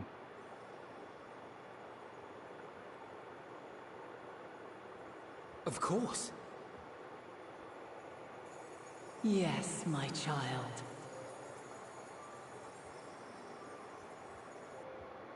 Ever since I became the will of the star, the ether drawn here had slowly crystallized.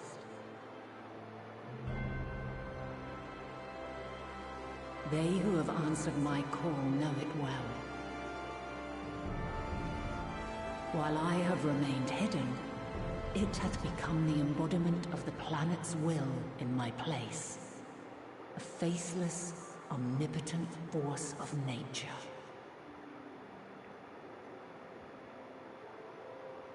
The Mother Crystal, our final hope.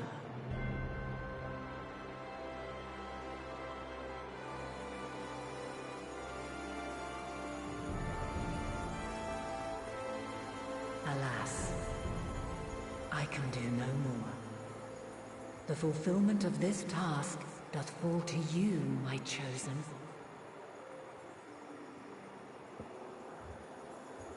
Now, heed these words. Darkness and light, despair and hope. As goeth one, so goeth the other. Become light, become hope.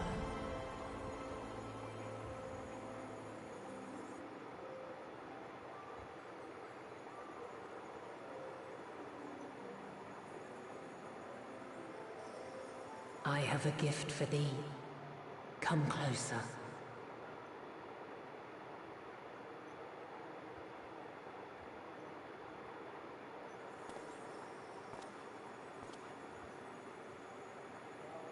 Long have I searched for a means to safeguard the future of this star. Though I knew failure after failure, by recalling thy tales and my promise to thee, I found the strength to carry on. Though the world is ever changing, thy thirst for adventure hath never waned. Thine unshakable resolve never ceases to amaze, to inspire. As a mark of my gratitude, I bestow this final gift. Thou dost possess the crystal of Azan, yes?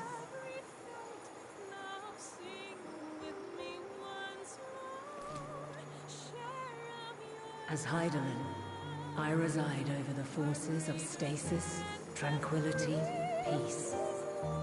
The laws which impart stability to existence itself. I will weave this self-same power into the crystal, granting thee mastery over matter, to give form to the formless.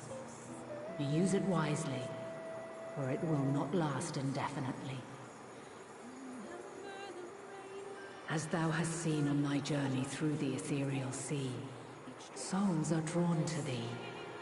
Mayhap this trait will prove to be a boon rather than a hindrance.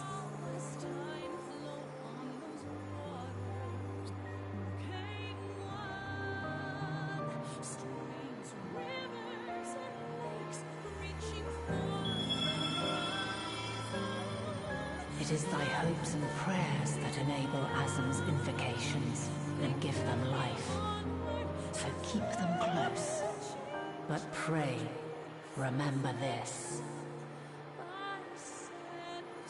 When the way forward is hidden, even from the mind's eye, look not to the invocation, but within yourself. These were the words of the crystal's original bearer.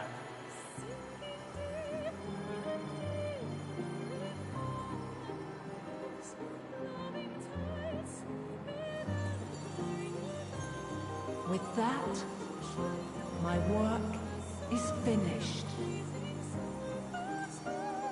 Fulfill our promise. Right the wrongs committed when the world was yet whole. Silence the song of oblivion. Teach her a brighter melody. Show her our journey is far from over.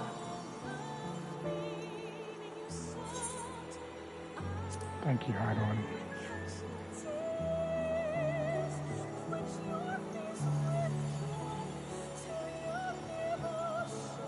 It is I who should thank thee for all thou hast done and may yet accomplish.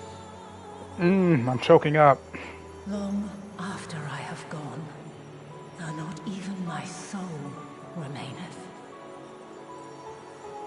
my love will be with you forever, my dearest children.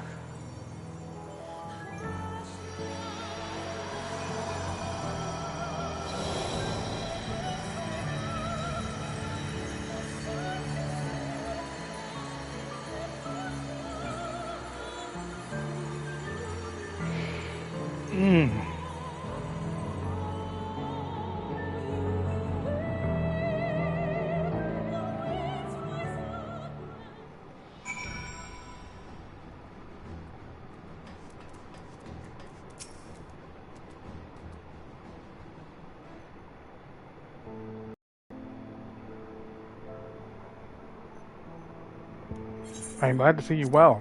Though we could roughly place your souls deep as you went, we could neither see nor hear you. The fluctuations in your ether near the end gave me quite a fright. What in the world happened?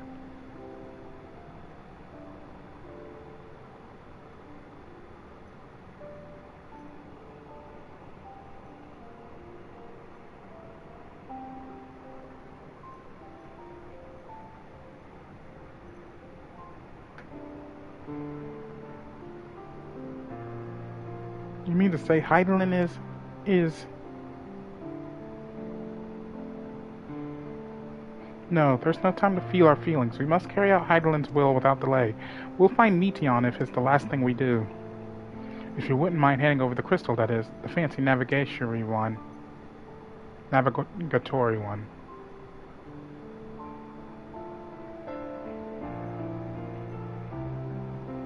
To the edge of the universe, where congregates to the despair of countless stars.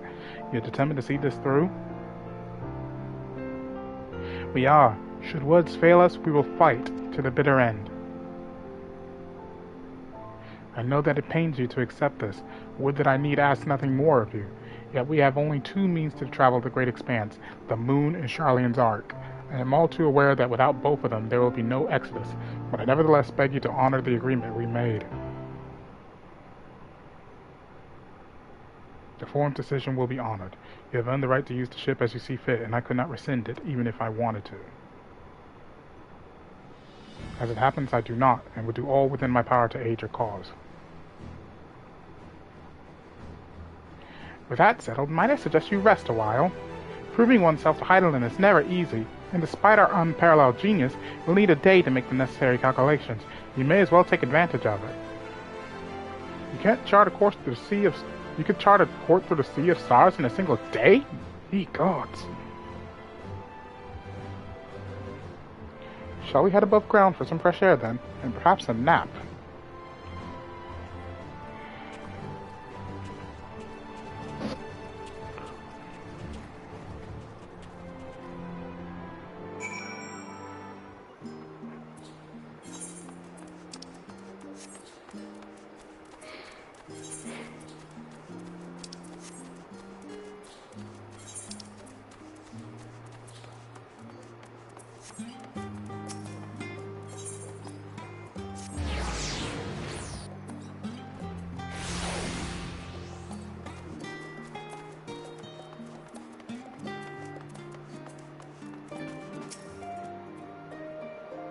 Aha! I've been expecting you. I heard about your foray into the Ethereal Sea. The students have ventured far and wide, but never quite so deep as that.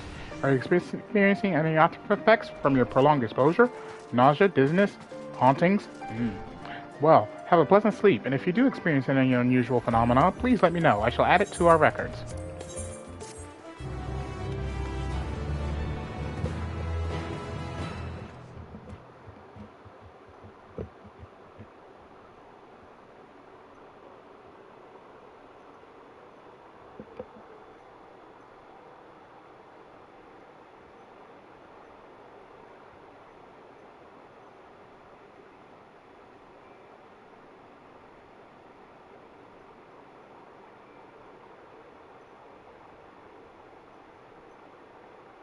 My hat's clipping through the bed and pillow.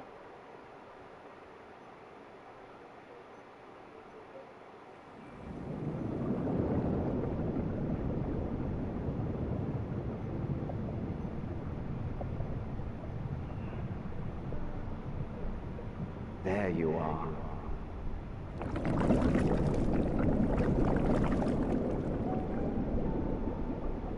Some time, indeed, yes. For you, at least.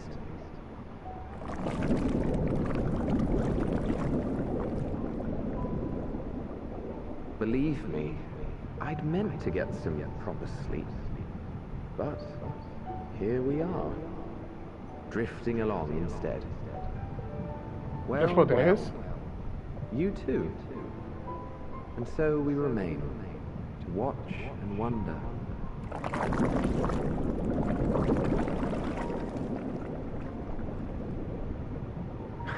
Yes, indeed. To begin, we first must see the end.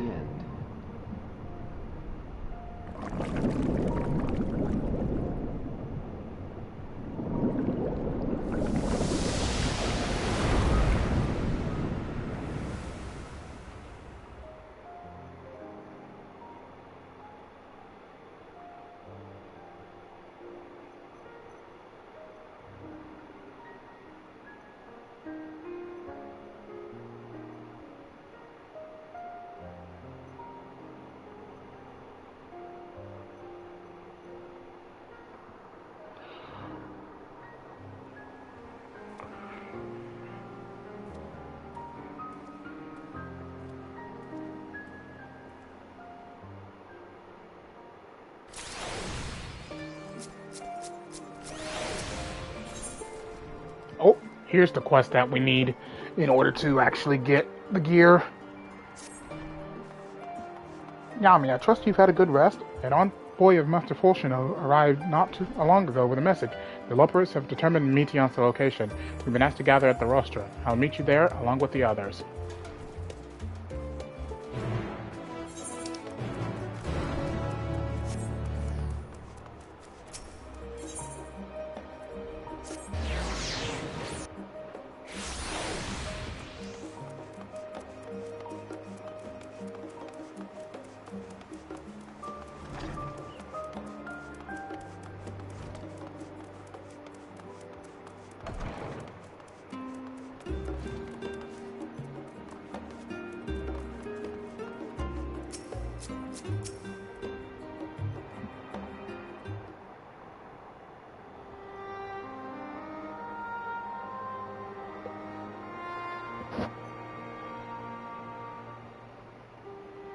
Everyone appears to be present and accounted for.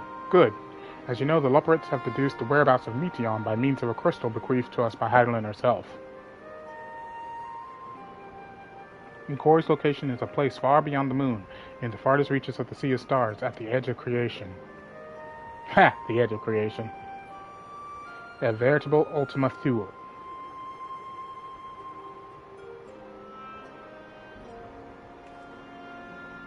Indeed. How then are we to reach it? An excellent question. Lucky for you, I have an equally excellent answer. In theory, with its advanced propulsion systems, the moon is capable of delivering to Ultima Thule, but the myriad other facilities housed within would greatly impede travel through the Sea of Stars. Even the Mother Crystal may not possess ether enough to bear so massive a vessel to our destination and back. However, if we integrate our Hyperhopper into your ether burner, we should be able to fire things up and jump our way to the end of the universe in no time. Father, does this mean...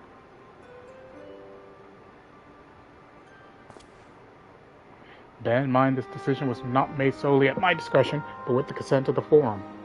Hearing the Loporits' proposal, the Forum was faced with a grave decision. To commit the Ark to this endeavor would mean abandoning both our plans to evacuate to the moon and to resettle on another star. Needless to say, the proposition invited fierce debate. In the end, however, the Forum was swayed by the simple fact that Heidelan believed you possessed of the strength needed to overcome this crisis. The Great Exodus was, after all, a plan of Heidelan's own making. Therefore, if in the 11th hour she would proffer another means by which we may seek salvation, we would be fools to dismiss it out of hand. Indeed, she sacrificed everything, her very existence, to avert the destruction of this star. That is why we have chosen to place our faith in Heidelan, in you. The Ark will be made ready for your voyage to Ultima Thule. What of all the people that have labored so tirelessly to prepare for the evacuation? They must be furious. I would not be so sure. They have not forgotten your deeds under Magna Glacius. Nor did your instrumental role in orchestrating the delivery of Animantite go unnoticed. No, the people do not protest. Quite the contrary. They have expressed unwavering support for you and your mission. Are the Loporits too willing to abandon the Exodus? Were you not listening when we said we were born of Heidelan's love for Atheris and his people? If it means your survival, we would do anything to help. And you'll most certainly have need of our expertise where you're going. There's no guarantee Ultima Thule is a place that supports life, and otherwise vexing problem our know-how can remedy. Besides, Heidelan chose us to lead the way to Meteion. Why else would she give you a crystal only we can decipher? But more importantly, we were perfectly content to evacuate Atheris until you brought us here, Oriage, and now we're enamored with the place. So what choice do we have but to save it?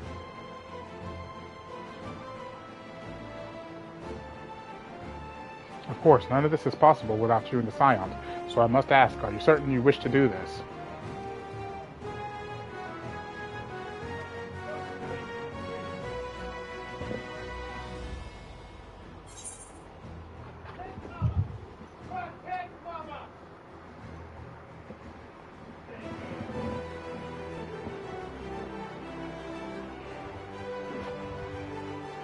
You couldn't stop us if you tried.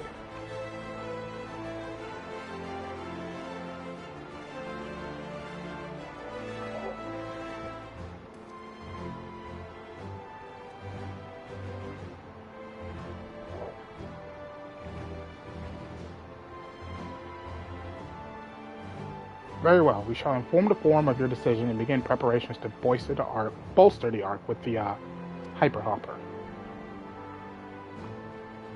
Loporits will coordinate with the Ilzabard contingent to have the necessary components transported via the Tower of Babel. Of course, it will take time until the work is complete.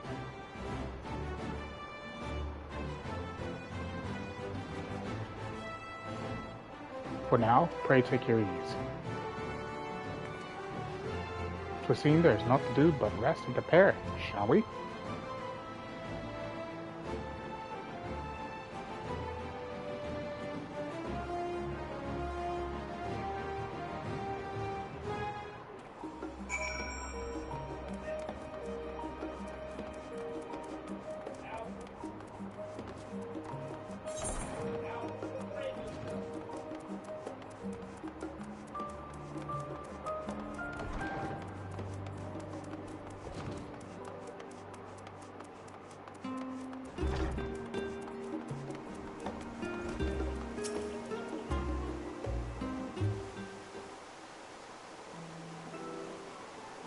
Ere we depart, we must leave nothing undone. Quite, though it is difficult to conceive of how one can be best prepared to brave a domain where Dynamis covers all. Nevertheless, Heidelan deemed us worthy of the trials that await. For lack of any other feasible options at this late stage, let us trust in our judgment and face Meteion as we are. Which leaves the not-so-small task of coordinating our efforts here to you and Tataru. If all goes to plan, we'll be back before you know it. I certainly hope so. We will be praying for your safe return. Mayhap it will affect the Dynamis for the better. With that settled, we should get some rest, and make the most of the time we've been afforded.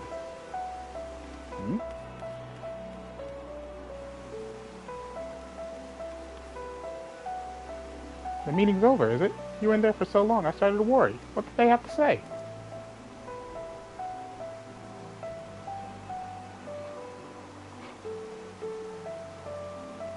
The edge of creation. I see.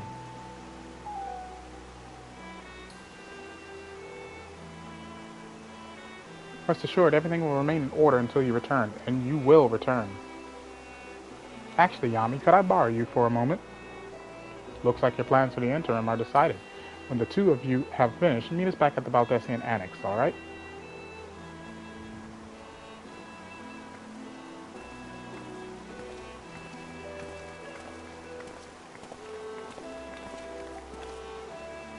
Come with me to the Agora. I have something to show you.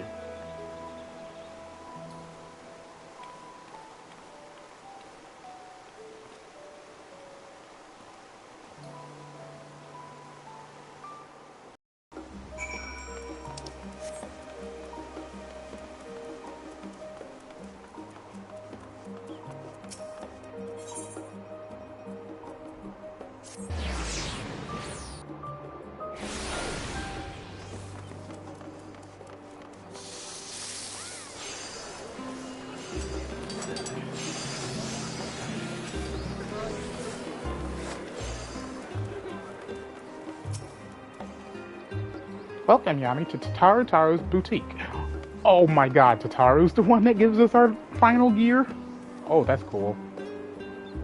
I've always done my best to provide the Scions with fashionable attire, and in your case specifically, I make an extra effort to strive for the most functional yet stylish clothing one could ask for. Not that I'm playing favorites, but you are the warrior of light. Faced with this unprecedented crisis, I knew you would need an ensemble unlike anything I've created before, and that I wouldn't be able to do it alone. And so, after enlisting the aid of the world's finest artisans, I finally completed my career-defining masterpiece. But then inspiration struck, and I saw a golden opportunity just begging to be seized. With the help of some Thavnarian refugees, I decided to set up a shop here in Sharlayan. Of course, I would never charge you for any of our works. Perish the thought. I'm not going to try and pronounce that name. How are things coming along? Everything is in order, Mr. Tataru. We'll be ready to open shortly. Which is why I brought you here, to be our very first patron. Would you mind waiting here a moment longer? The following event cannot be skipped, alright?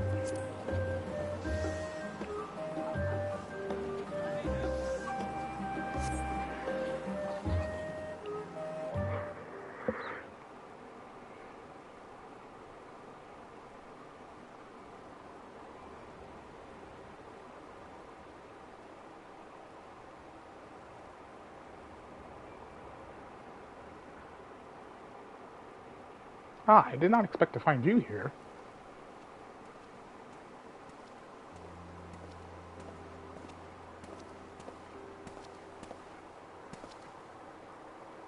I imagine Nidhana would also wish to offer her regards. Alas, after delivering our dragon scales to the engineers, she remained to assist with their work on the ether burner. This simulacrum, too, will stay in Sharlayan, while I oversee matters in Radzidhan. It is a rather convenient means to keep abreast of developments pertaining to the final days or anything else. It also allows me after fashion to watch over my people in this distant land. Farshan, I was hoping you'd stop by. I can't thank you enough for allowing your artisans to work with me here at the boutique. Please, it is I who should be thanking you. This establishment has restored a sense of normalcy to their lives. You have blessed them with newfound purpose and a means by which to support themselves in these troubled times. What's more, when they at last return home to Radzidhan, the experience and knowledge they have gained in your employ will no doubt prove a boon to the artistry and commerce of our land. In fact, I came here to see how your new employees are settling in, and to express my gratitude for granting them this opportunity. It's an opportunity for me as well, believe you me. The artisans have taught me so much about Thavnarian craftsmanship. Their resourcefulness and ingenuity are nothing short of inspiring. I can't wait to see what kind of wonders we come up with. I pray you every success in your endeavors, Mistress Tataru. Before coming here, I had heard word of the Forum's decision, of what will soon be attempted. It was only then that I finally understood why my father called this star the last bastion of hope. Indeed, it was the last bastion, for the flame of every other star he encountered had likely been extinguished. In the boundless dark, the light of brimming life must have been blinding in its splendor. You journey into the heavens to protect that light. May the scales of my kin serve you well. I have faith you will prevail, and restore peace and tranquility to this star. Would that Heidelan were alive to see it. I will not see his sacrifice squandered, nor shall I rest until Radzidhan is returned to its former glory. Forgive me, but I must take my leave. Fare you well, and remember, the people of this star have not yet given up a hope, and neither must you.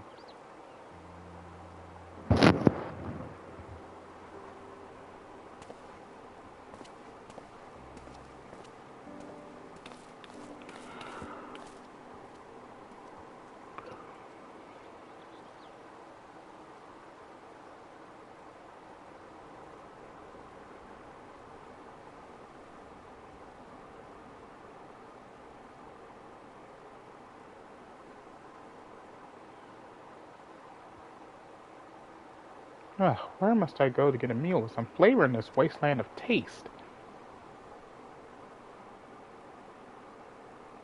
Below us? Oh, nope, never mind.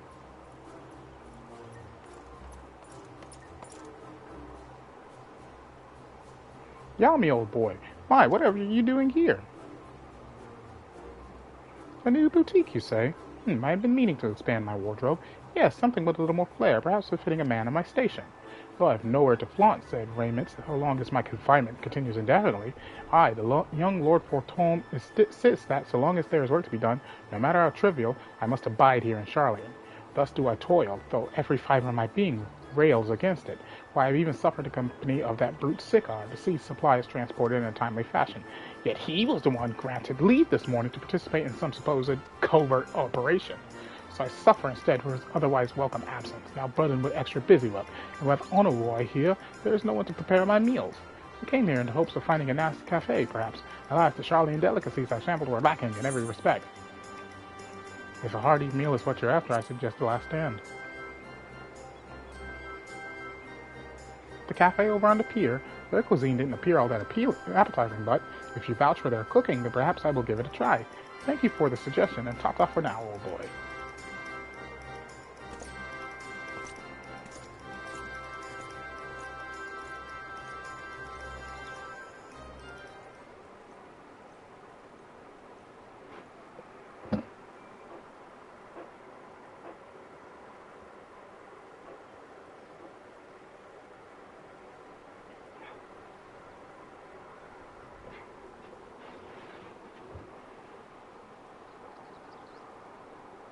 Well, is that Yami and Tataru I spy? Oh, Hancock.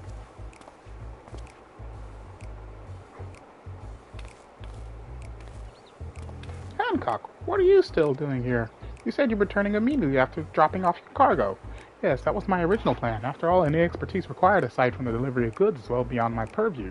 But what manner of entrepreneur would squander an opportunity to study the markets of the northern seas? Worry not, I will return straightways to Kagane once I have finished. Of course you would find a way to turn this crisis to your advantage. She wounds me, the industrious woman running a new boutique. I am not blind to the travails of those who fight on the front lines to deliver us from ruin. Indeed, I have every confidence they will succeed, and I will make myself and my business ready for their return. If you believe in them so devoutly, then why not put your money where your mouth is? Fair enough, Tataru, fair enough. There is not more I can do to help ready the Ark and her heroes for their maiden voyage, but on your return I shall host a grand celebration in your honor at the Bokairo Inn. Accommodations are quite costly given the reputation of said establishment, but the East Aldernon Trading Company will be honored to foot the bill. I appreciate the gesture, but no thank you. A pity. I'm rather fond of the place myself. Nevertheless, I have no doubt we will find another time and cause for celebration soon enough.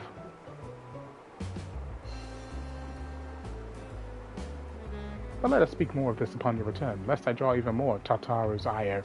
Until next we meet. Tataru's like, get the fuck out of here.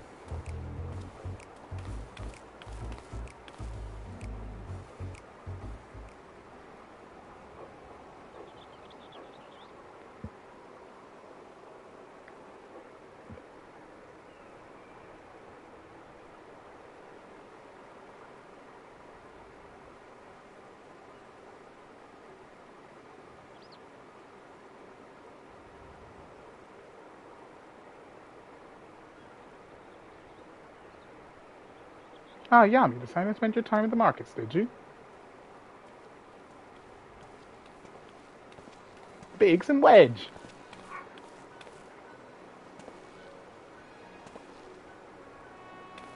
Tataru!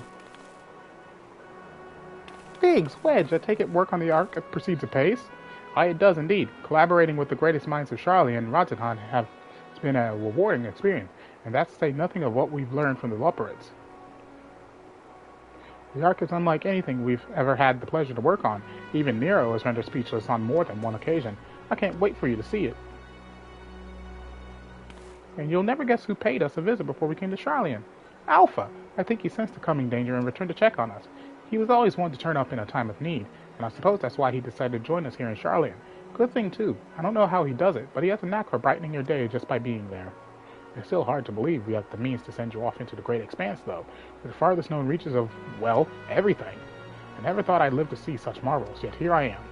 More often than not, you and the Scions are the catalyst that sparks the need for these great innovations. And think how much I'd missed out had I not been a member of the Ironworks. An awful lot of work, to be fair, and the privilege of being worked like a cart chocobo. Ha! There is that, too. As busy as we've been, I wish there was more we could do for you, Yami. But no matter what happens, we have to keep believing for a brighter future. A one filled with even more adventure.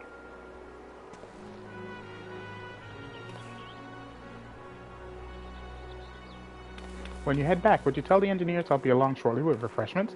That's very kind of you, Totaro. They'll be glad to hear it. And on that note, Wedge and I should get going. Still a few more supplies to gather before we return.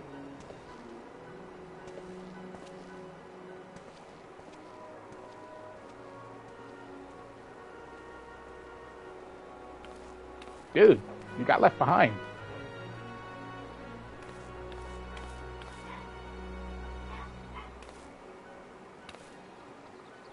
Terribly sorry for the wait. Right this way, if you please.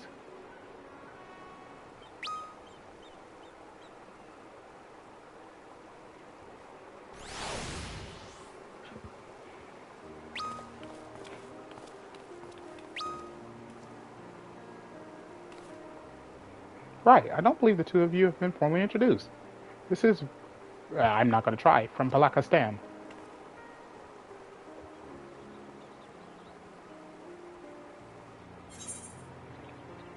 Pleased to meet you.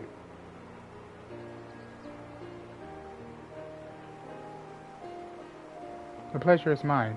Thanks to Mr. Totaro, I and many of my friends have found gainful employment in this foreign land. It is only natural to feel fear in the face of the calamity. In such times we must look to one another for strength and succor. I know not whether we will come to call this place home or return to Thabnir, but we are here today, and are glad to have contributed to the cause. And contribute they did by helping to make your new garments as durable as possible. We put our hearts and souls into them, and I have every confidence they'll keep you safe in the battle to come.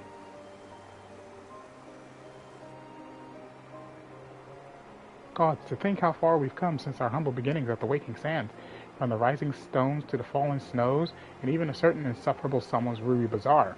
We were always fortunate to find friends along the way.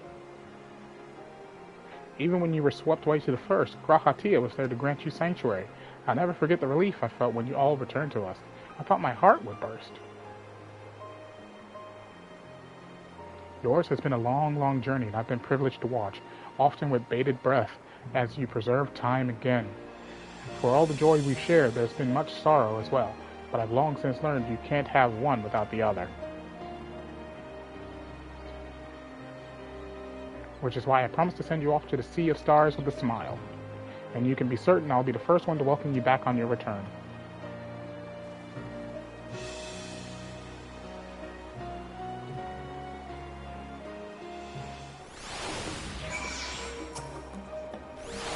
In addition to your new ensemble, we have raiments and weaponry for every need, so please feel free to browse our stock. You may now obtain job-specific gear from Vars NV. The weapons and gear obtained can be equipped at level 89. However, all item stats will be subject to item level sync. Upon reaching level 90 with the corresponding job, these items will no longer be synced. Furthermore, the gear can be dyed upon completion of the role quest associated with said job.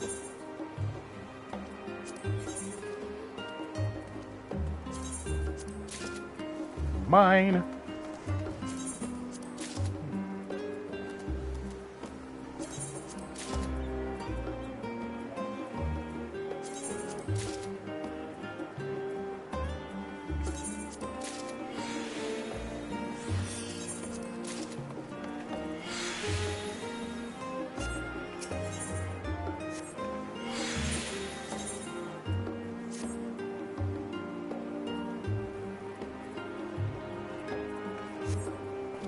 Ooh, very nice.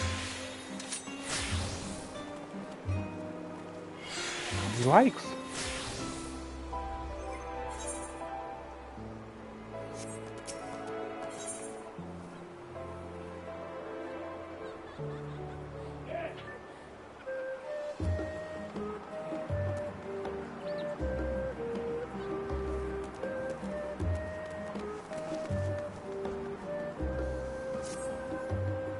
I realize you still got lots to do before you depart, so I won't keep you any longer. I do hope you can find a moment for yourself and that the others can as well. They said they were returning to the Baldessian Annex, though I doubt they stayed for long.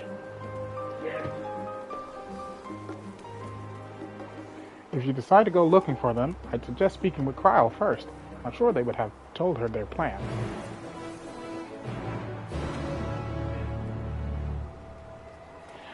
Okay, I need to take a bathroom break. Give me a second.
Okay.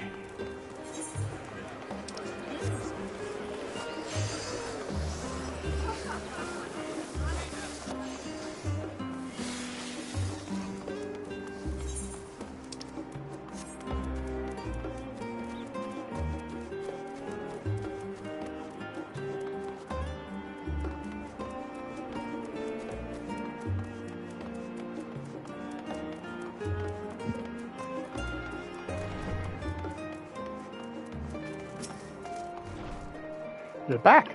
I take it you received your gift from Tataru. It was a surprise long in the making, with many, many long hours of fretting to get everything just right. I'm glad to see it realized, and with great success. If you're looking for the others, though, they've already taken their leave. Ishtola, Tancred, and Urianger have gone to the last stand for a bite to eat. Alize and Grahatia, meanwhile, thought their time would be best spent poring over books at Numenon. As for Alphino and Estinian, well, they've elected to pay a visit to the Leviura estate, though Estinian seems somewhat reluctant to go. I'm sure they would all be glad for your company if you've a mind to seek them out. Should be feeling peckish, I suggest heading to the last stand before Y'shtola and the others finish eating. But above all else, it would be foolish to run headlong into battle, a fatigued mess, so do remember to get a good night's sleep.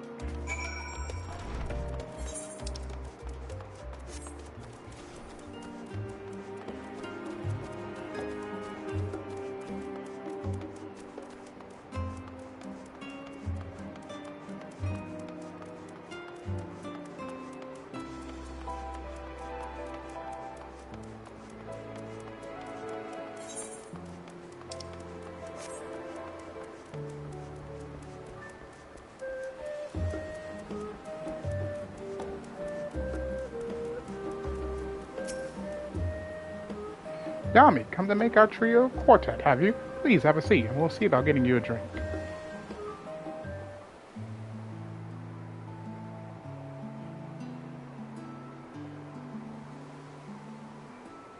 Your business with Tataru was finished.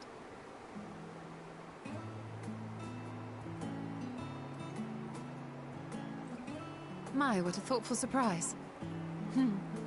Whatever would we do without her? Indeed. And she's right, you know. It hasn't been all doom and gloom. Cheeseburger, pizza. Feels like a lifetime ago that Master Louis Soir gathered us together to form the Circle of Knowing. Since then, we have experienced much. But rather than feeling wiser, the more I learn, the more I find my knowledge lacking. Forsooth. As a student, vainly did I believe that I held the secrets of creation in my grasp. Yet that which I had seized was but an insignificant sliver of what awaited in the wider world. Every encounter, every experience hath served to open mine eyes, enlightening and humbling me in equal measure. Even from those whom I called enemies have I learned many a valuable lesson.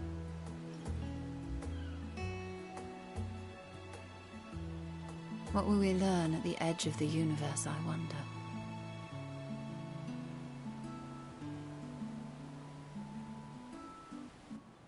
Ultima Thule, where the bringer of the end makes her nest.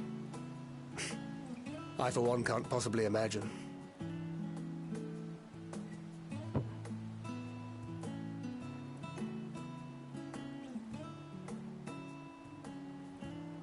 But whatever awaits us there, we will survive. We must. For her.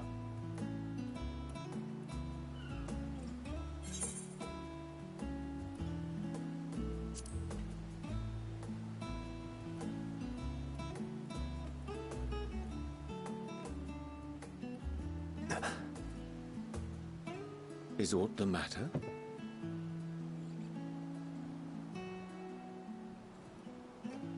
No, it's nothing. I just... Well, lately I find myself surprised at how much I've changed. How much we've all changed.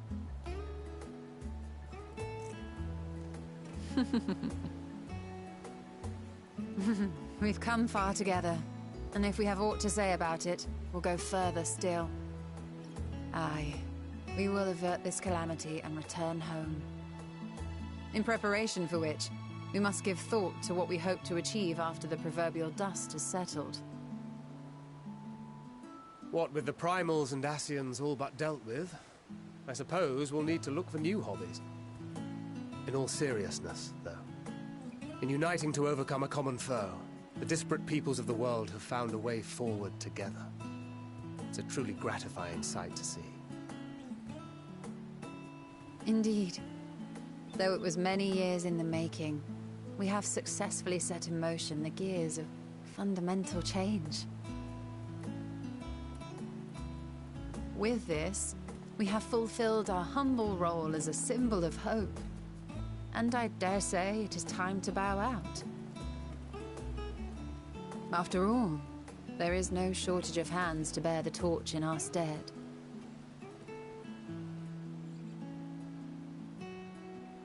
You know, I never really considered I might live long enough to see an after. But even if my time as a scion came to an end, I don't expect that much will change.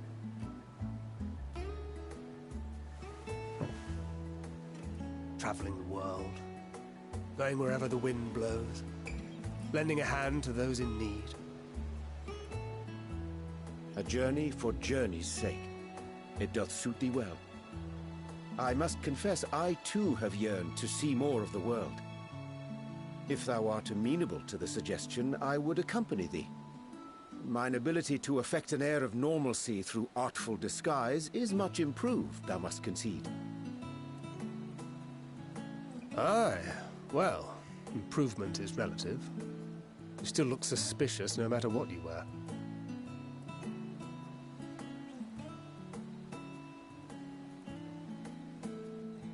What of you, Y'shtola? Any grand plans? Why, continue my quest for knowledge, naturally. To begin with, I wish to know the state of the reflections, to which end I must find a means to travel between worlds. 'Tis the least I must do if I am to keep my promise.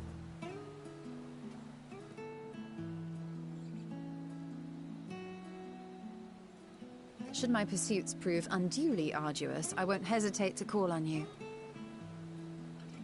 And in return, I will take you to see Reen one day. I'm sure you cannot wait to see the fine young woman she has become.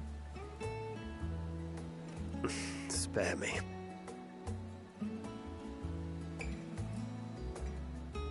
And what of thee? What wouldst thou pursue at duty's end?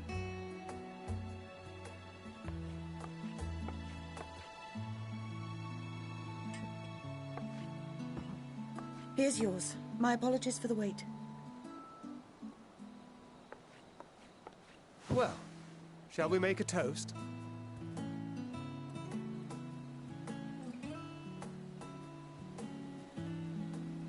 To victory. To our comrades. To the future of the star.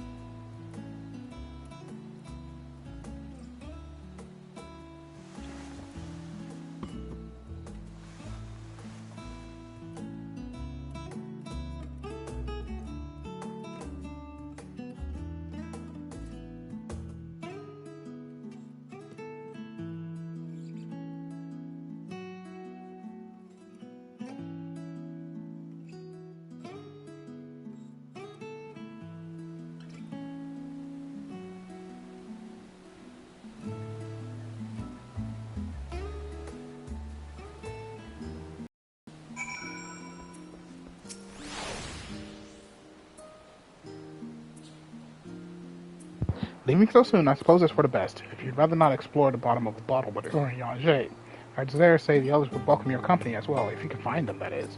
In any case, as long as you make the most of your time, then that is all that matters. Let's go and see Alize first. So, I need to make my way over here.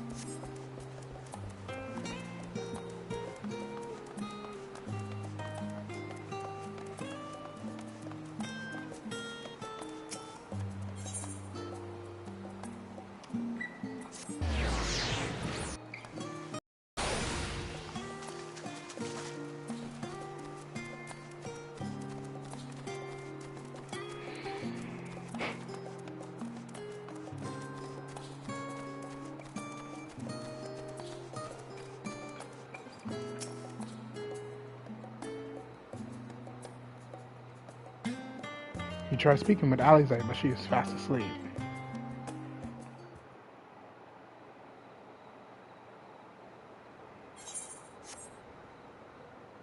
They're both out like a light.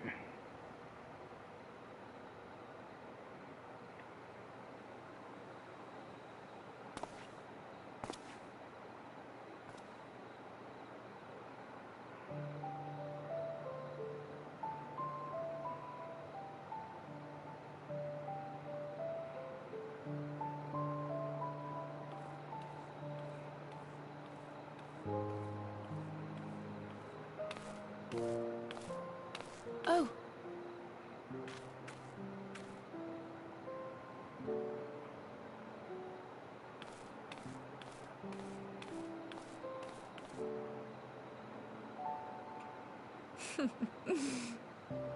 Knowing them, they're probably dreaming about the celestial adventures to come. Just as well. They've been running themselves ragged of late.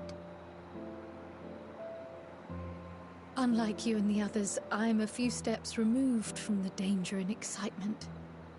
The things you all get up to never fail to impress me. But by the same token, I can't help but worry. Not only for your safety, but for your happiness. After everything you've sacrificed, you earned it 1,000 times over.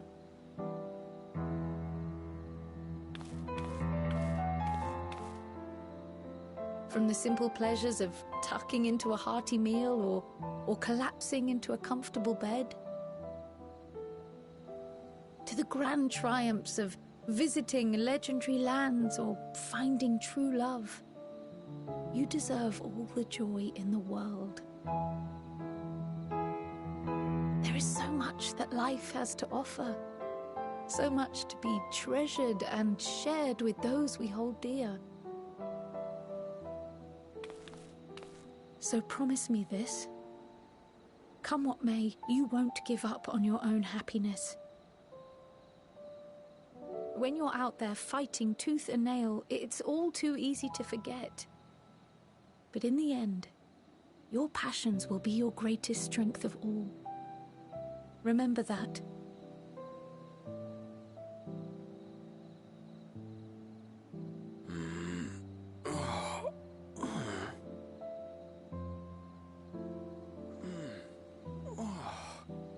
This feels familiar. Well, 'tis good to be...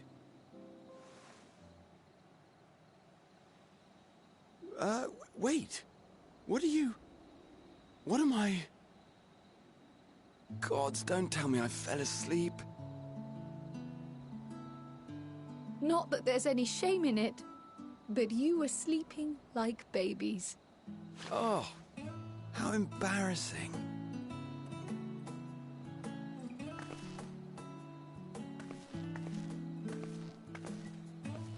Not a word to anyone. Understood? Not one word. Isaac can be scary sometimes. I'm told that sleeping in proper beds of your own choosing is a much more effective way to prepare for battle. Oh. So, what were the two of you doing here? I had a few books to return to the library. Thought I'd take care of it while I could. And you? It's a secret.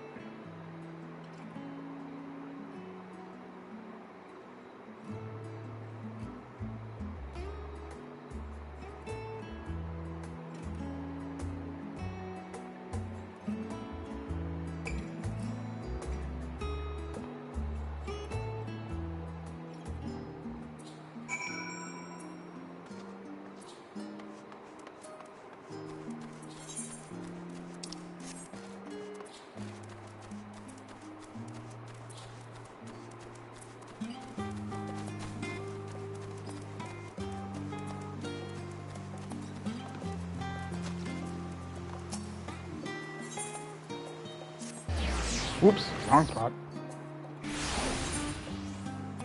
I meant to teleport to here.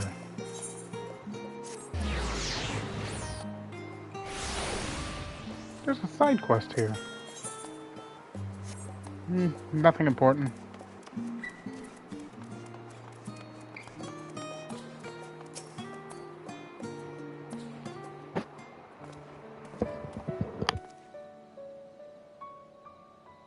Oh.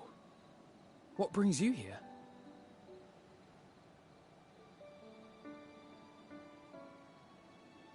Ah, so you were worried that the Levier household might again be gripped by turmoil.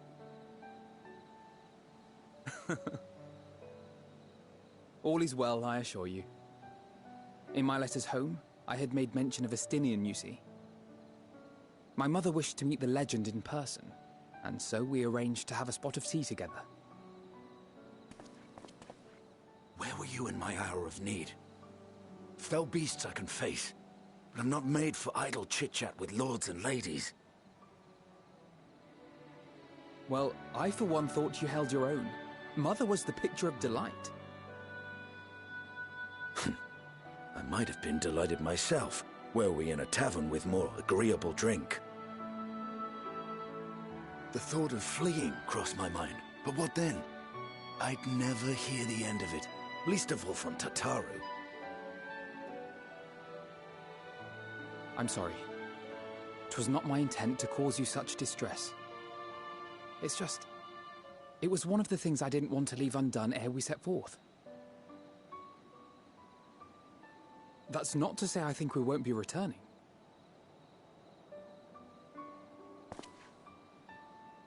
Yet, given what lies ahead, I did not wish to leave for later that which I could do today.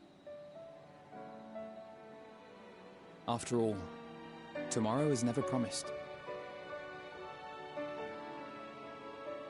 It's fine. Not like I had better things to do. Besides, seeing you with your mother brought back fond memories of my own. Be we rich or poor, family is family.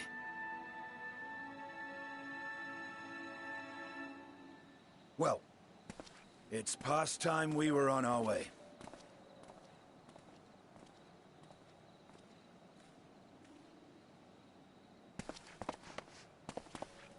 Wait!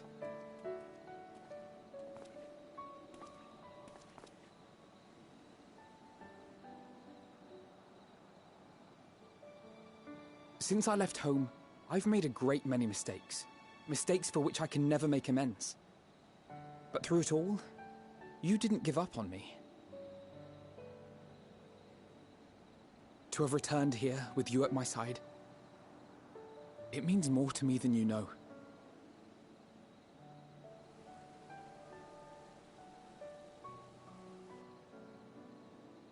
Thank you, from the bottom of my heart.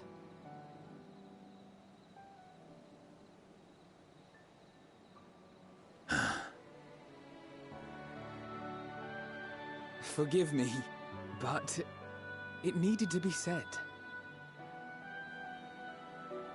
I'm the one who owes you thanks. Were it not for you, I would not be alive today, nor come to terms with Nidhogg's spirit. I am ever grateful.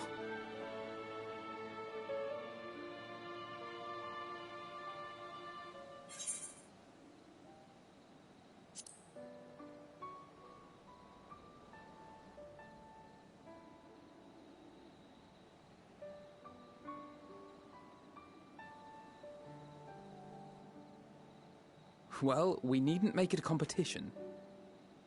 You know, this must be what Heidelan meant when she spoke about depending on one another. However treacherous the road before us, together we will prevail.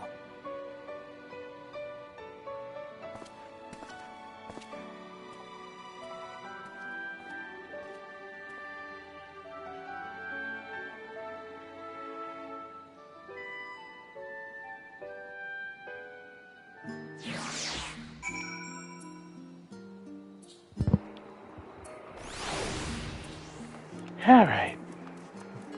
Back to the annex.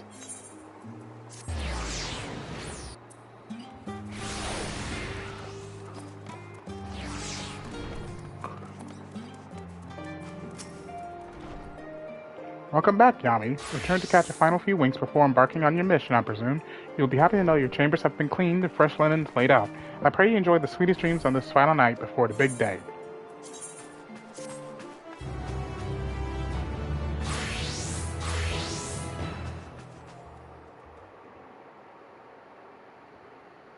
That night at the Royal Menagerie in Alamigo.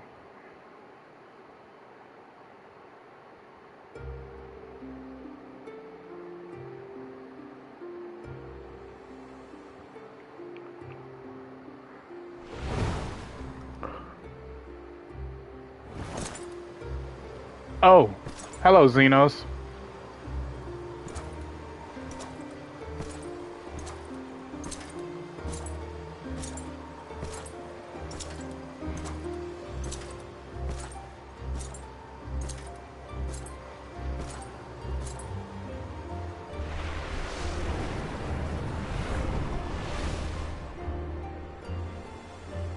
You will never get what you want.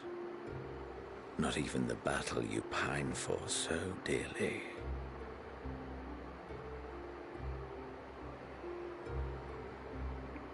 You actually did listen to Alize. Interesting. In that transcendent moment, what was it that I sought in you?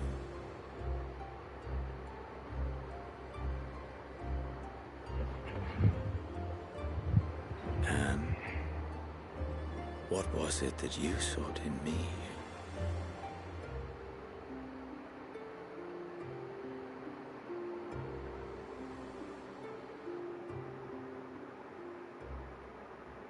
And thus it dawns. The day of reckoning.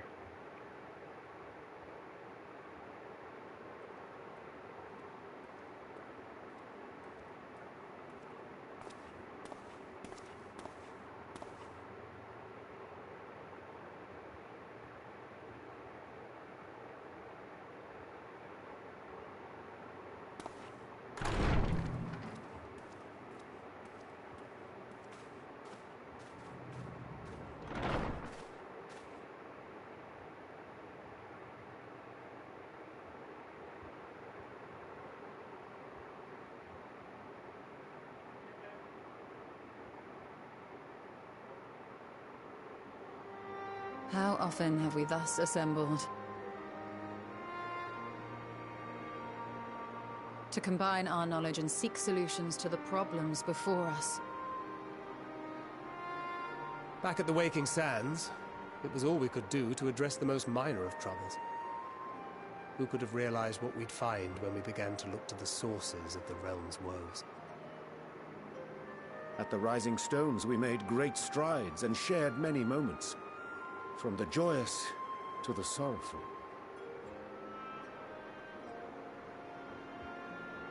We've had occasion to call other places home too. Be it Ishgard or Kugane, we were fortunate to find sanctuary wherein we might take stock and continue our fight.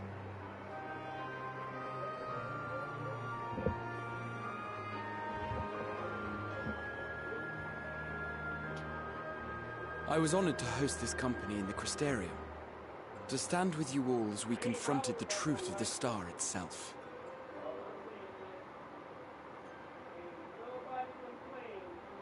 And now from this place, we go to fight the most important battle of all.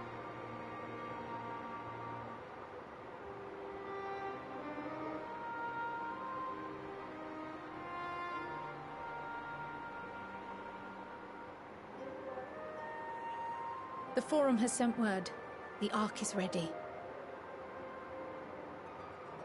The Loporrits naturally will be commanding the vessel.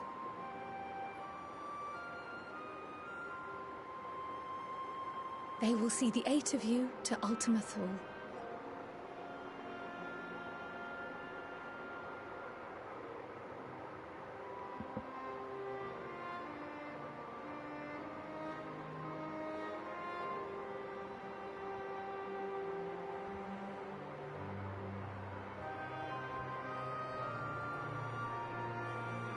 Upon arriving, your objective is to find and vanquish Meteon. As a final formality, the Forum bade me ascertain your resolve. So, are you certain you wish to do this?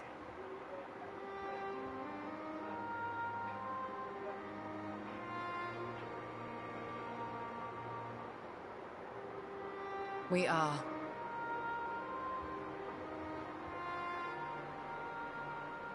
Then, ere you report to Thalmasane, I leave you with these words.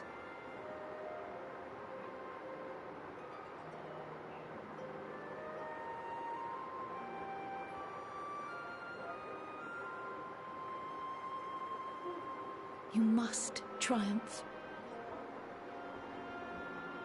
What that means will differ for each of you. To make it back home, or to simply avert doom, or perhaps something else altogether. Yet whatever it is that drives you, I have faith in its power to see you through. So please, triumph.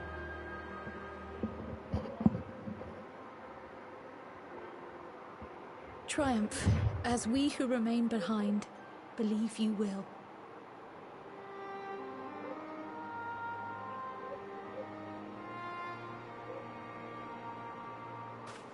Let us be off then.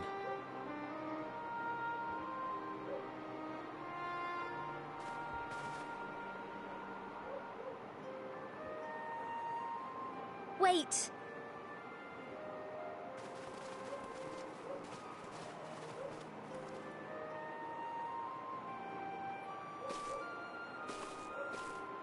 Both Kryl and I will be there to see you off, but as your receptionist, I feel I need to say this here.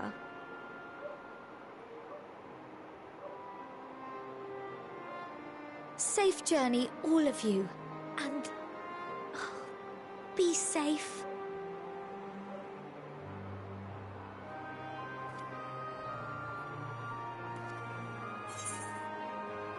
You can count on it.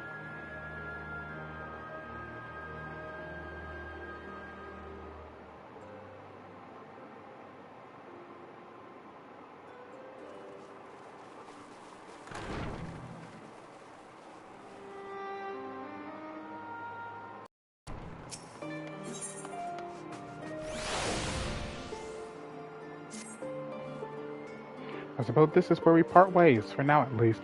Would that I had some sage words of wisdom to share ere you depart. Mayhap the teachings of Galif Baldessian will suffice. Surrender not to anger or hatred, he said. Look beyond them and there find true strength. What one sees beyond is open to interpretation, I think, but for me, it will be the things I cherish most in life, things I believe are worth fighting for. Something to consider as you venture into the sea of stars. Bathroom break, Jesus.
Alright.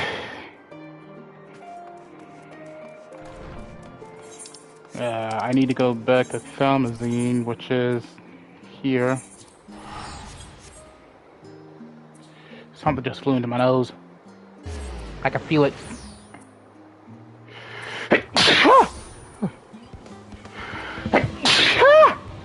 Oh dear. Side quests.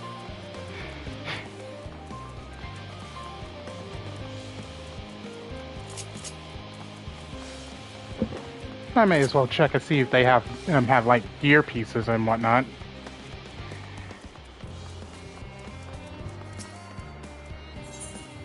Nope. I mean, granted, I already have like level 88 pieces, so I won't be able to get stronger pieces until I get to the level 90 stuff.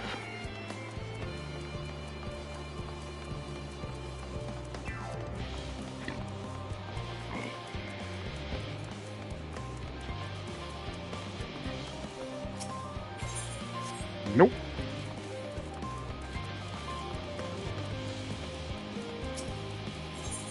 And no. Ooh, hiccups.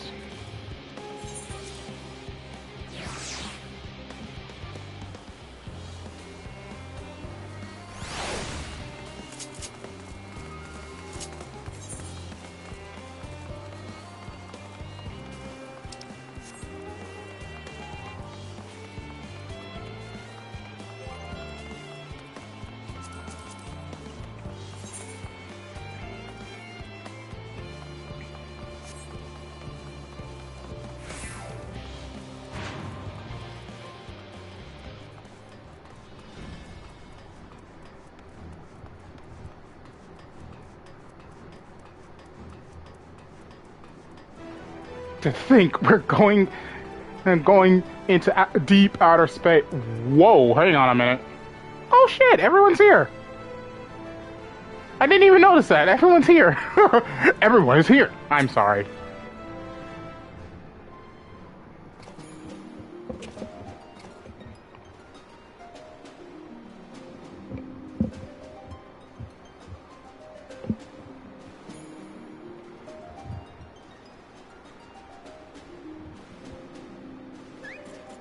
Alpha and Omega. All present and accounted for.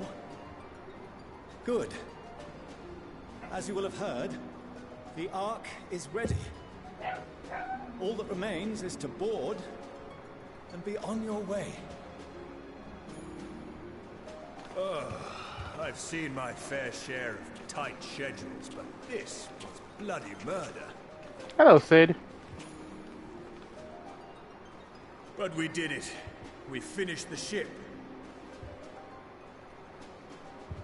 It's safe, fit for purpose, and looks good to boot. Aye, it's a Garland through and through. I really don't know what we'd do without you. Thank you for everything. Ah, don't mention it. Ever since that episode with Omega, I've been toying with the idea of star-faring vessels. And as they say, necessity is the mother of invention. We've learned a lot, let me tell you. In case you're wondering about payment, the ongoing existence of the world ought to do. But feel free to throw in a colorful recounting of your journey on your return.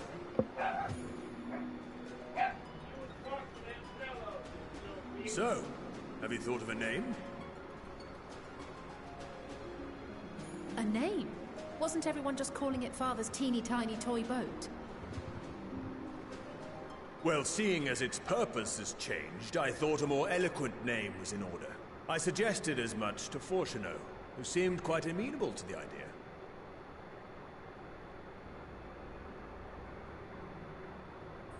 As you know, this vessel is the culmination of heretofore unprecedented collaboration. And though said collaboration is owed to the Scions, there is another, whose noble deeds made our work possible. Heidelan. You're going to call it Heidelan, aren't you? From a fragment of Dalamud, we obtained not only advanced materials such as refined adamantite, but the knowledge to traverse the stars. And this fragment would not have found its way to us had the Archon Louisoix not fought to protect this world. And in so doing, Louisoix? laid down his life. You're going to call it Louisoix? Now that the vessel stands complete, I cannot help but wonder if it was more than mere happenstance. If it was my father's intention to guide us here. In the hopes that his guidance will see you all safely home. I name the he named it after something else. Fragment of Dalamud he delivered unto us.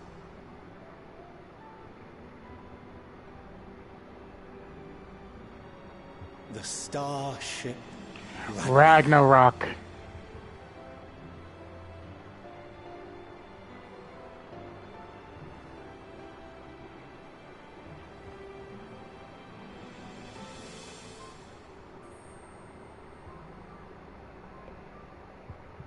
Sorry for the wait.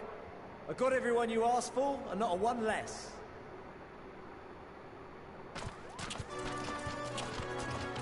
Mother!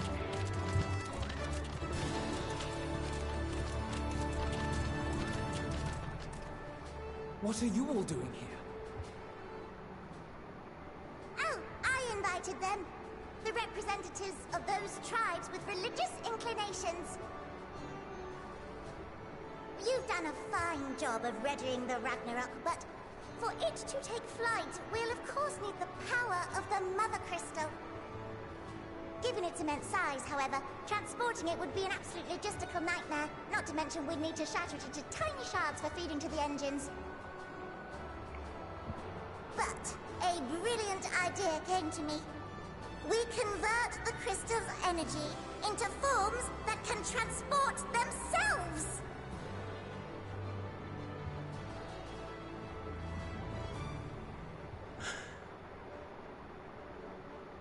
Thou wouldst employ summoning, or should I say its precursor, creation magics.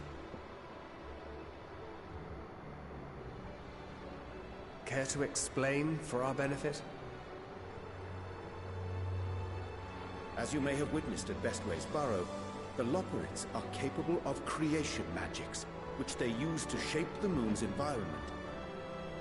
Yet simple though they make it seem, 'tis a highly advanced and exacting art. To perform it correctly requireth that the wielder holdeth the object in his mind's eye in clearest detail. Hence the ancients' meticulous management of concepts. Drawing upon this art, the Ascians conceived of summoning as we know it. A derivative that replaceth the complexity of concepts with the simplicity of zealotry to make manifest a creation.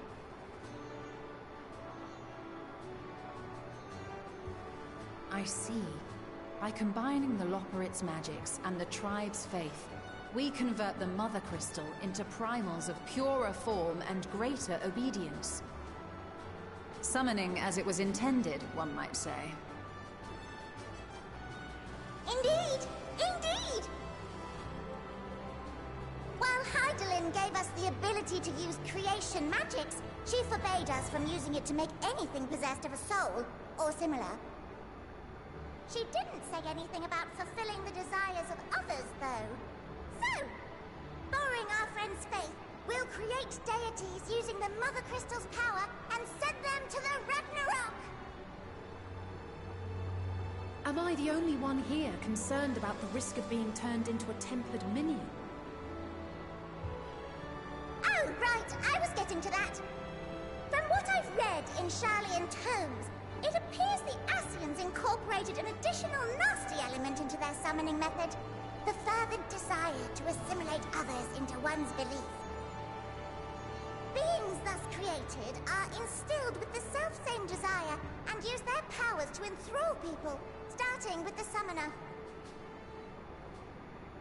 In contrast, our creation magics, the original and the best, except no substitutes, don't incorporate any of that rubbish, so there's no risk of tempering. I mean, if the being was on the scale of Zodiac, you might feel a little tug, but I think we'll be safe enough.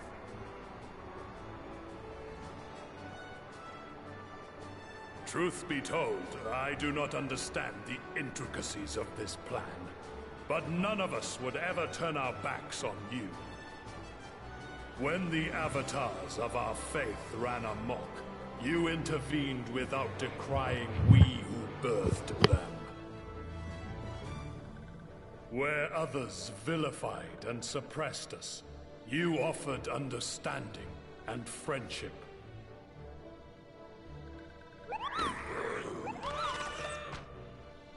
In gratitude, we will share with you the true expressions of our gods. Not malevolent deities, but benevolent saviors. Alright, you lot, we're heading to the Ethereal Sea. Stay in sight, else you're liable to get lost. Lead the way.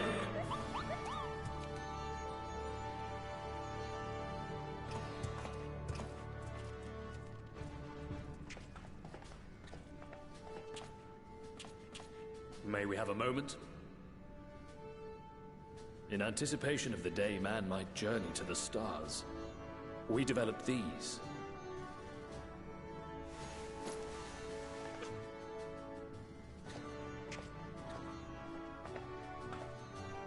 Portable teleportation devices. One for each of you, designed to work in tandem. Press the button on one, and in a matter of moments, all 8 will activate and send their owners back to the Ragnarok. There is no telling what hazards you may encounter. If you find yourself separated or lost, please do not hesitate to use them. Oh, that water is so good. Be safe, all of you, and come back.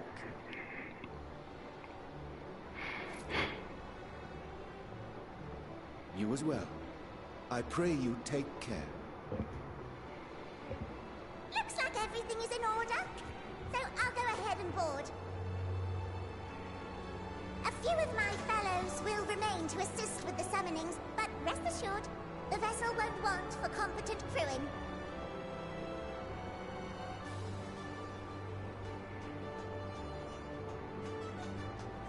If you are ready, then you should board as well. Go. And Godspeed.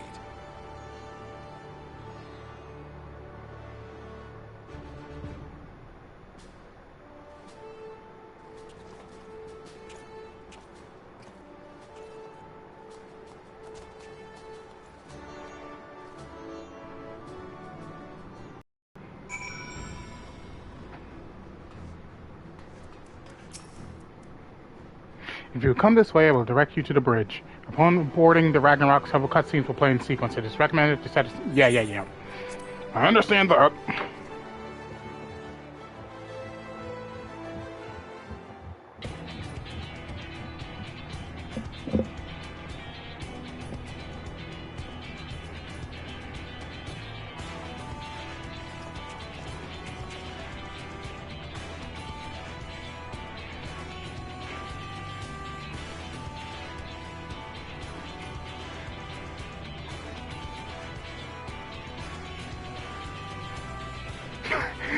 Fast asleep at the wheel, man.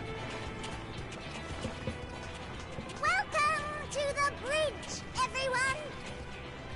I hope you have everything, because I can't be bothered turning back.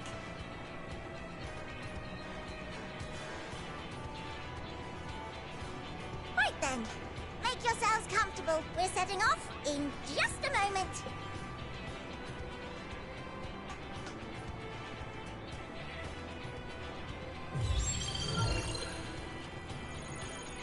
Whoa. It's incredible.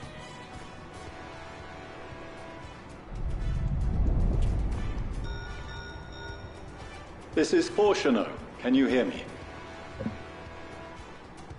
The preparations for the summonings are complete. In accordance with the 14th phase of the plan, we have moved the Ragnarok to the launch site. The gates are open.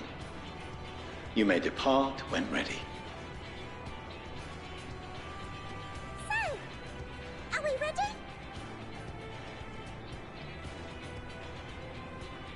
As ready as we'll ever be. Let's get going. Oh, come on.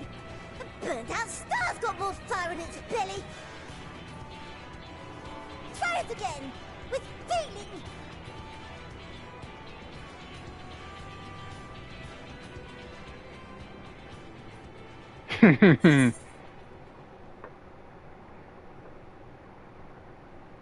Have Alfino do the honors. Yep.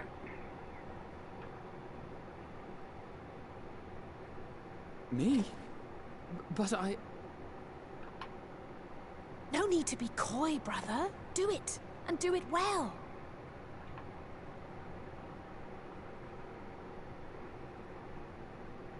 If you all insist.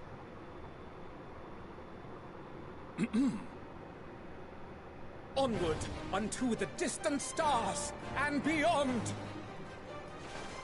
Ragnarok, engage!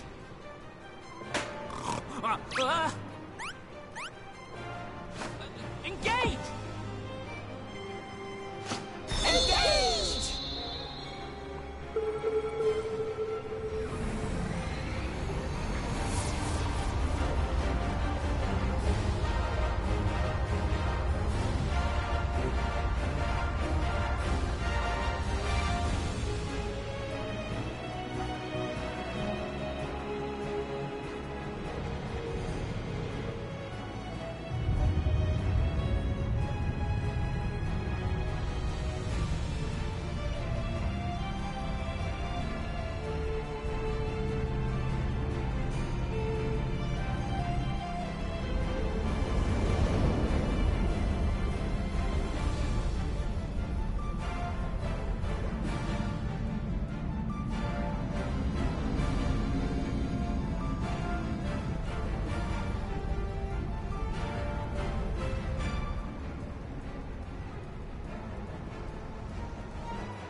Here comes the primals!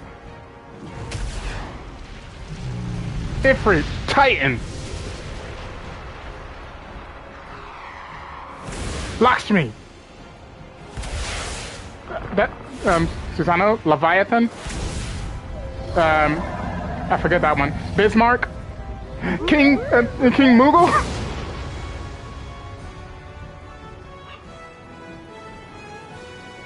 Garuda. That I must carry landwalkers into the sky.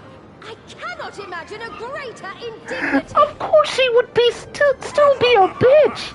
Do not It's Susano. For thy mighty winds exist not only to buffet and batter. Nay, they may serve also to thrust forth with vigor.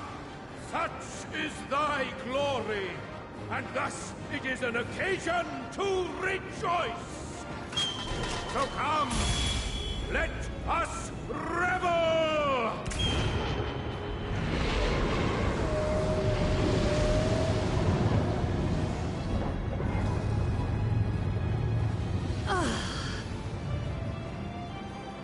So long as the wind blows freely, I suppose all is as it should be in creation.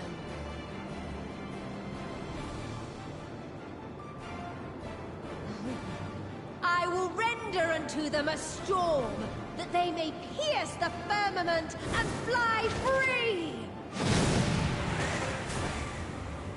Now that's more like it.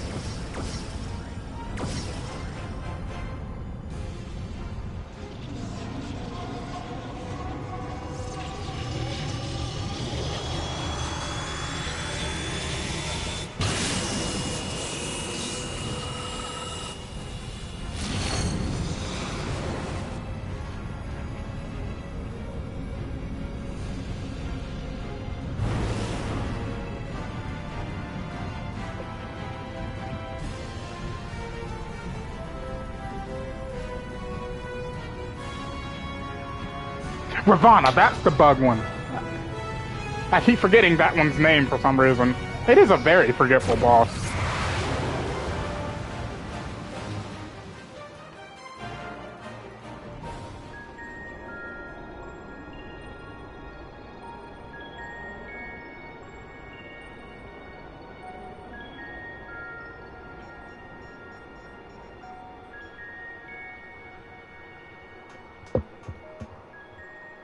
Still in one piece?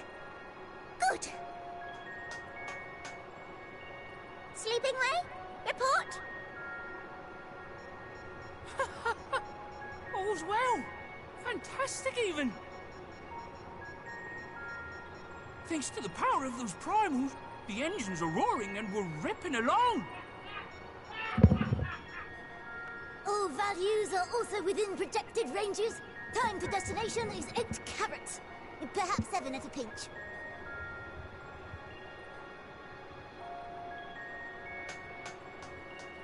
All right, let's go over some points of caution.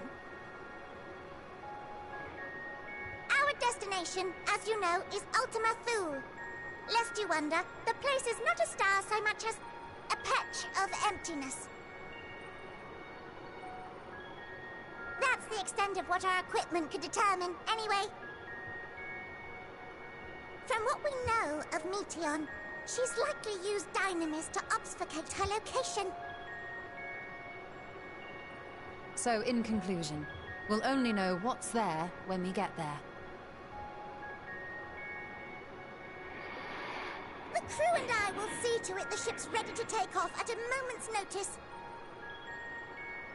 We'll support the search as best we can, but it'll be your paws on the ground, assuming there is any. But everything will be fine, I'm sure. Heidelan believes in you, so you ought to believe in yourselves. Just don't do anything I wouldn't, like waiting too long to use those portable teleporters of yours.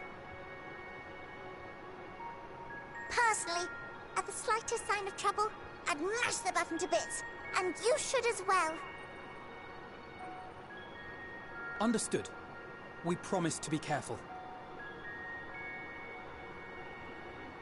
I suggest you brace yourselves. We're about to arrive, and the vessel will shake a good bit.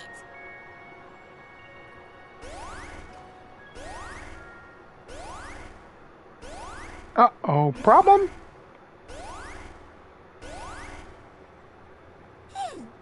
What is this? Something is...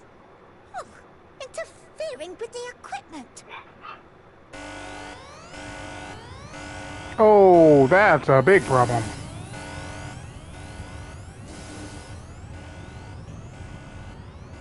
Greetings. Oh, it's Meteion.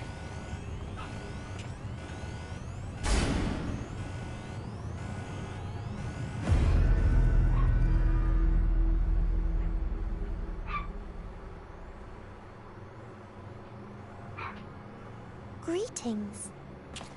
Can you hear me?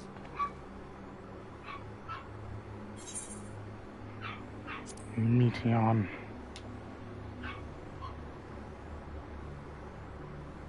So this is Meteion. Oh. Have you met one of my sisters? I don't remember meeting you myself. But I do know that you're from Ethereal. Why have you come? All you had to do was wait. I would have delivered to you your ends.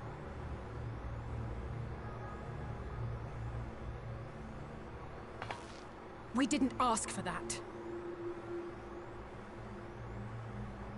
I don't understand. All life is destined to end. Why choose to prolong your suffering? Effort, ambition, love, they amount to naught. Happiness, should you find it, is inevitably lost. Stolen away by events beyond your control. There is no logic nor meaning in it. You think there is. Convince yourselves. But it's all a cruel accident.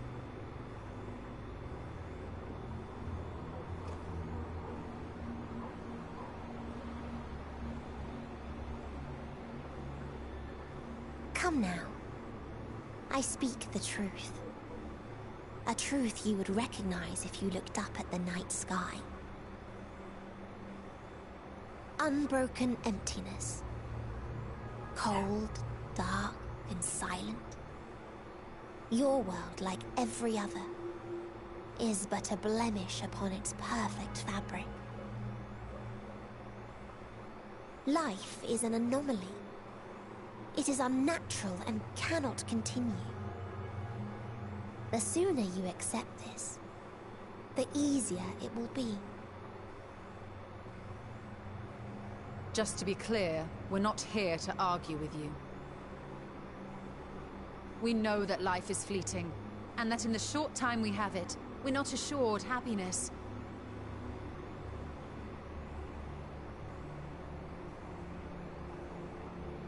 Indeed.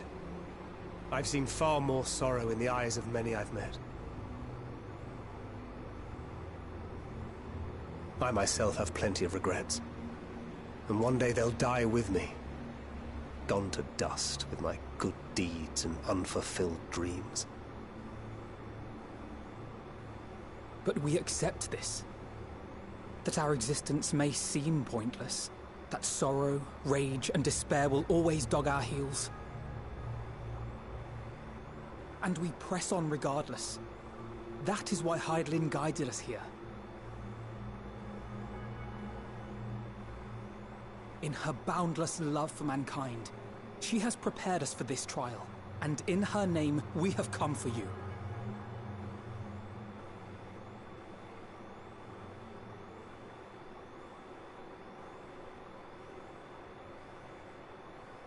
Yes, I sense it. A burning passion like unto fury. I know it well. For the same passion once burned in many a star before yours.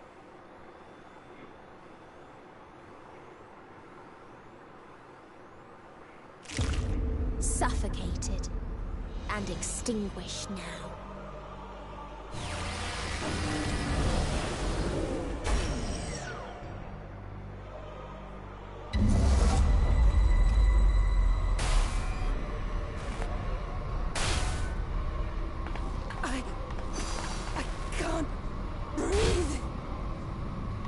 You approach the bounds of my ultimatum, where emotions dictate reality, where resignation and acceptance unite to embrace the end,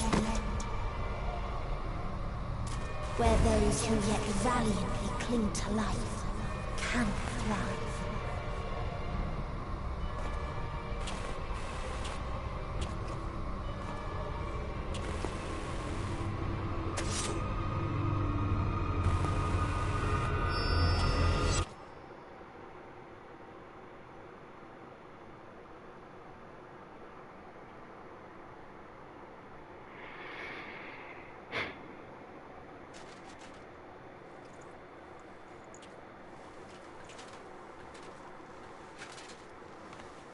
By the Fury.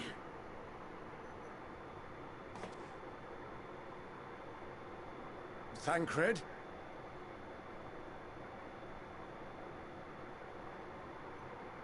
Meteon is gone as well. Mayhap he awakened first and gave chase. Everyone? It appears we are at our destination.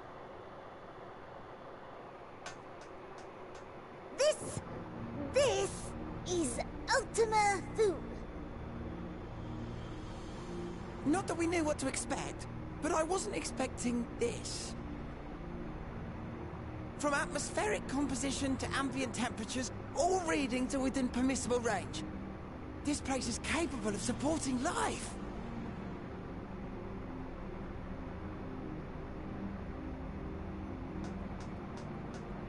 If that's the case, Then Thancred may well have gone on ahead. Let's go and have a look.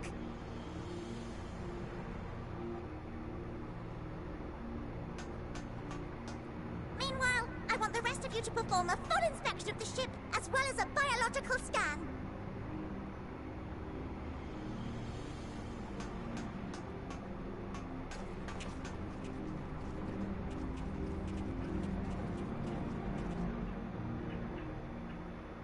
So it was that the brave wayfarers arrived at last at Dream's End.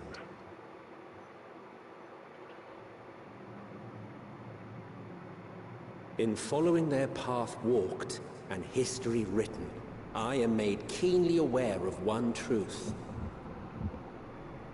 Though the curtains may fall again and again, so long as others take the stage, ever shall there be more tales to tell. So, let them bring it to a close, I say. Let the curtains fall upon this, the final chapter in the tale of the star.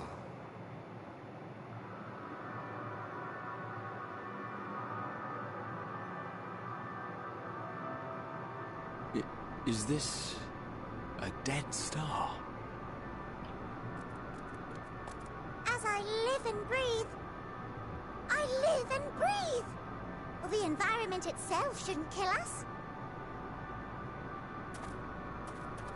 Well then, let us search for Thancred while exploring the area. The ship we leave in your care.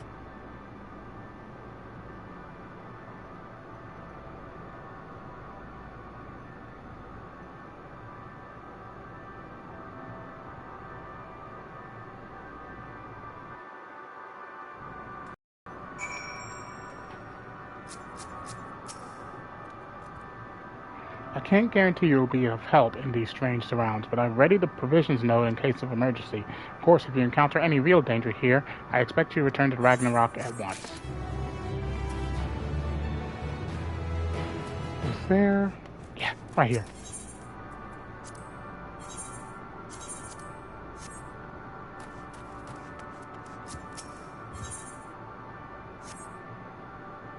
Anyway, I think I shall end the live stream here for today, and I need to do some chores. So, thank you all for watching. If you enjoyed the live stream, please leave a like. Don't forget to subscribe. Don't forget to check out Mother Roy's Our page or click the link in the description below to achieve a dream being Magaka, but leave me a cursor too. You won't be disappointed.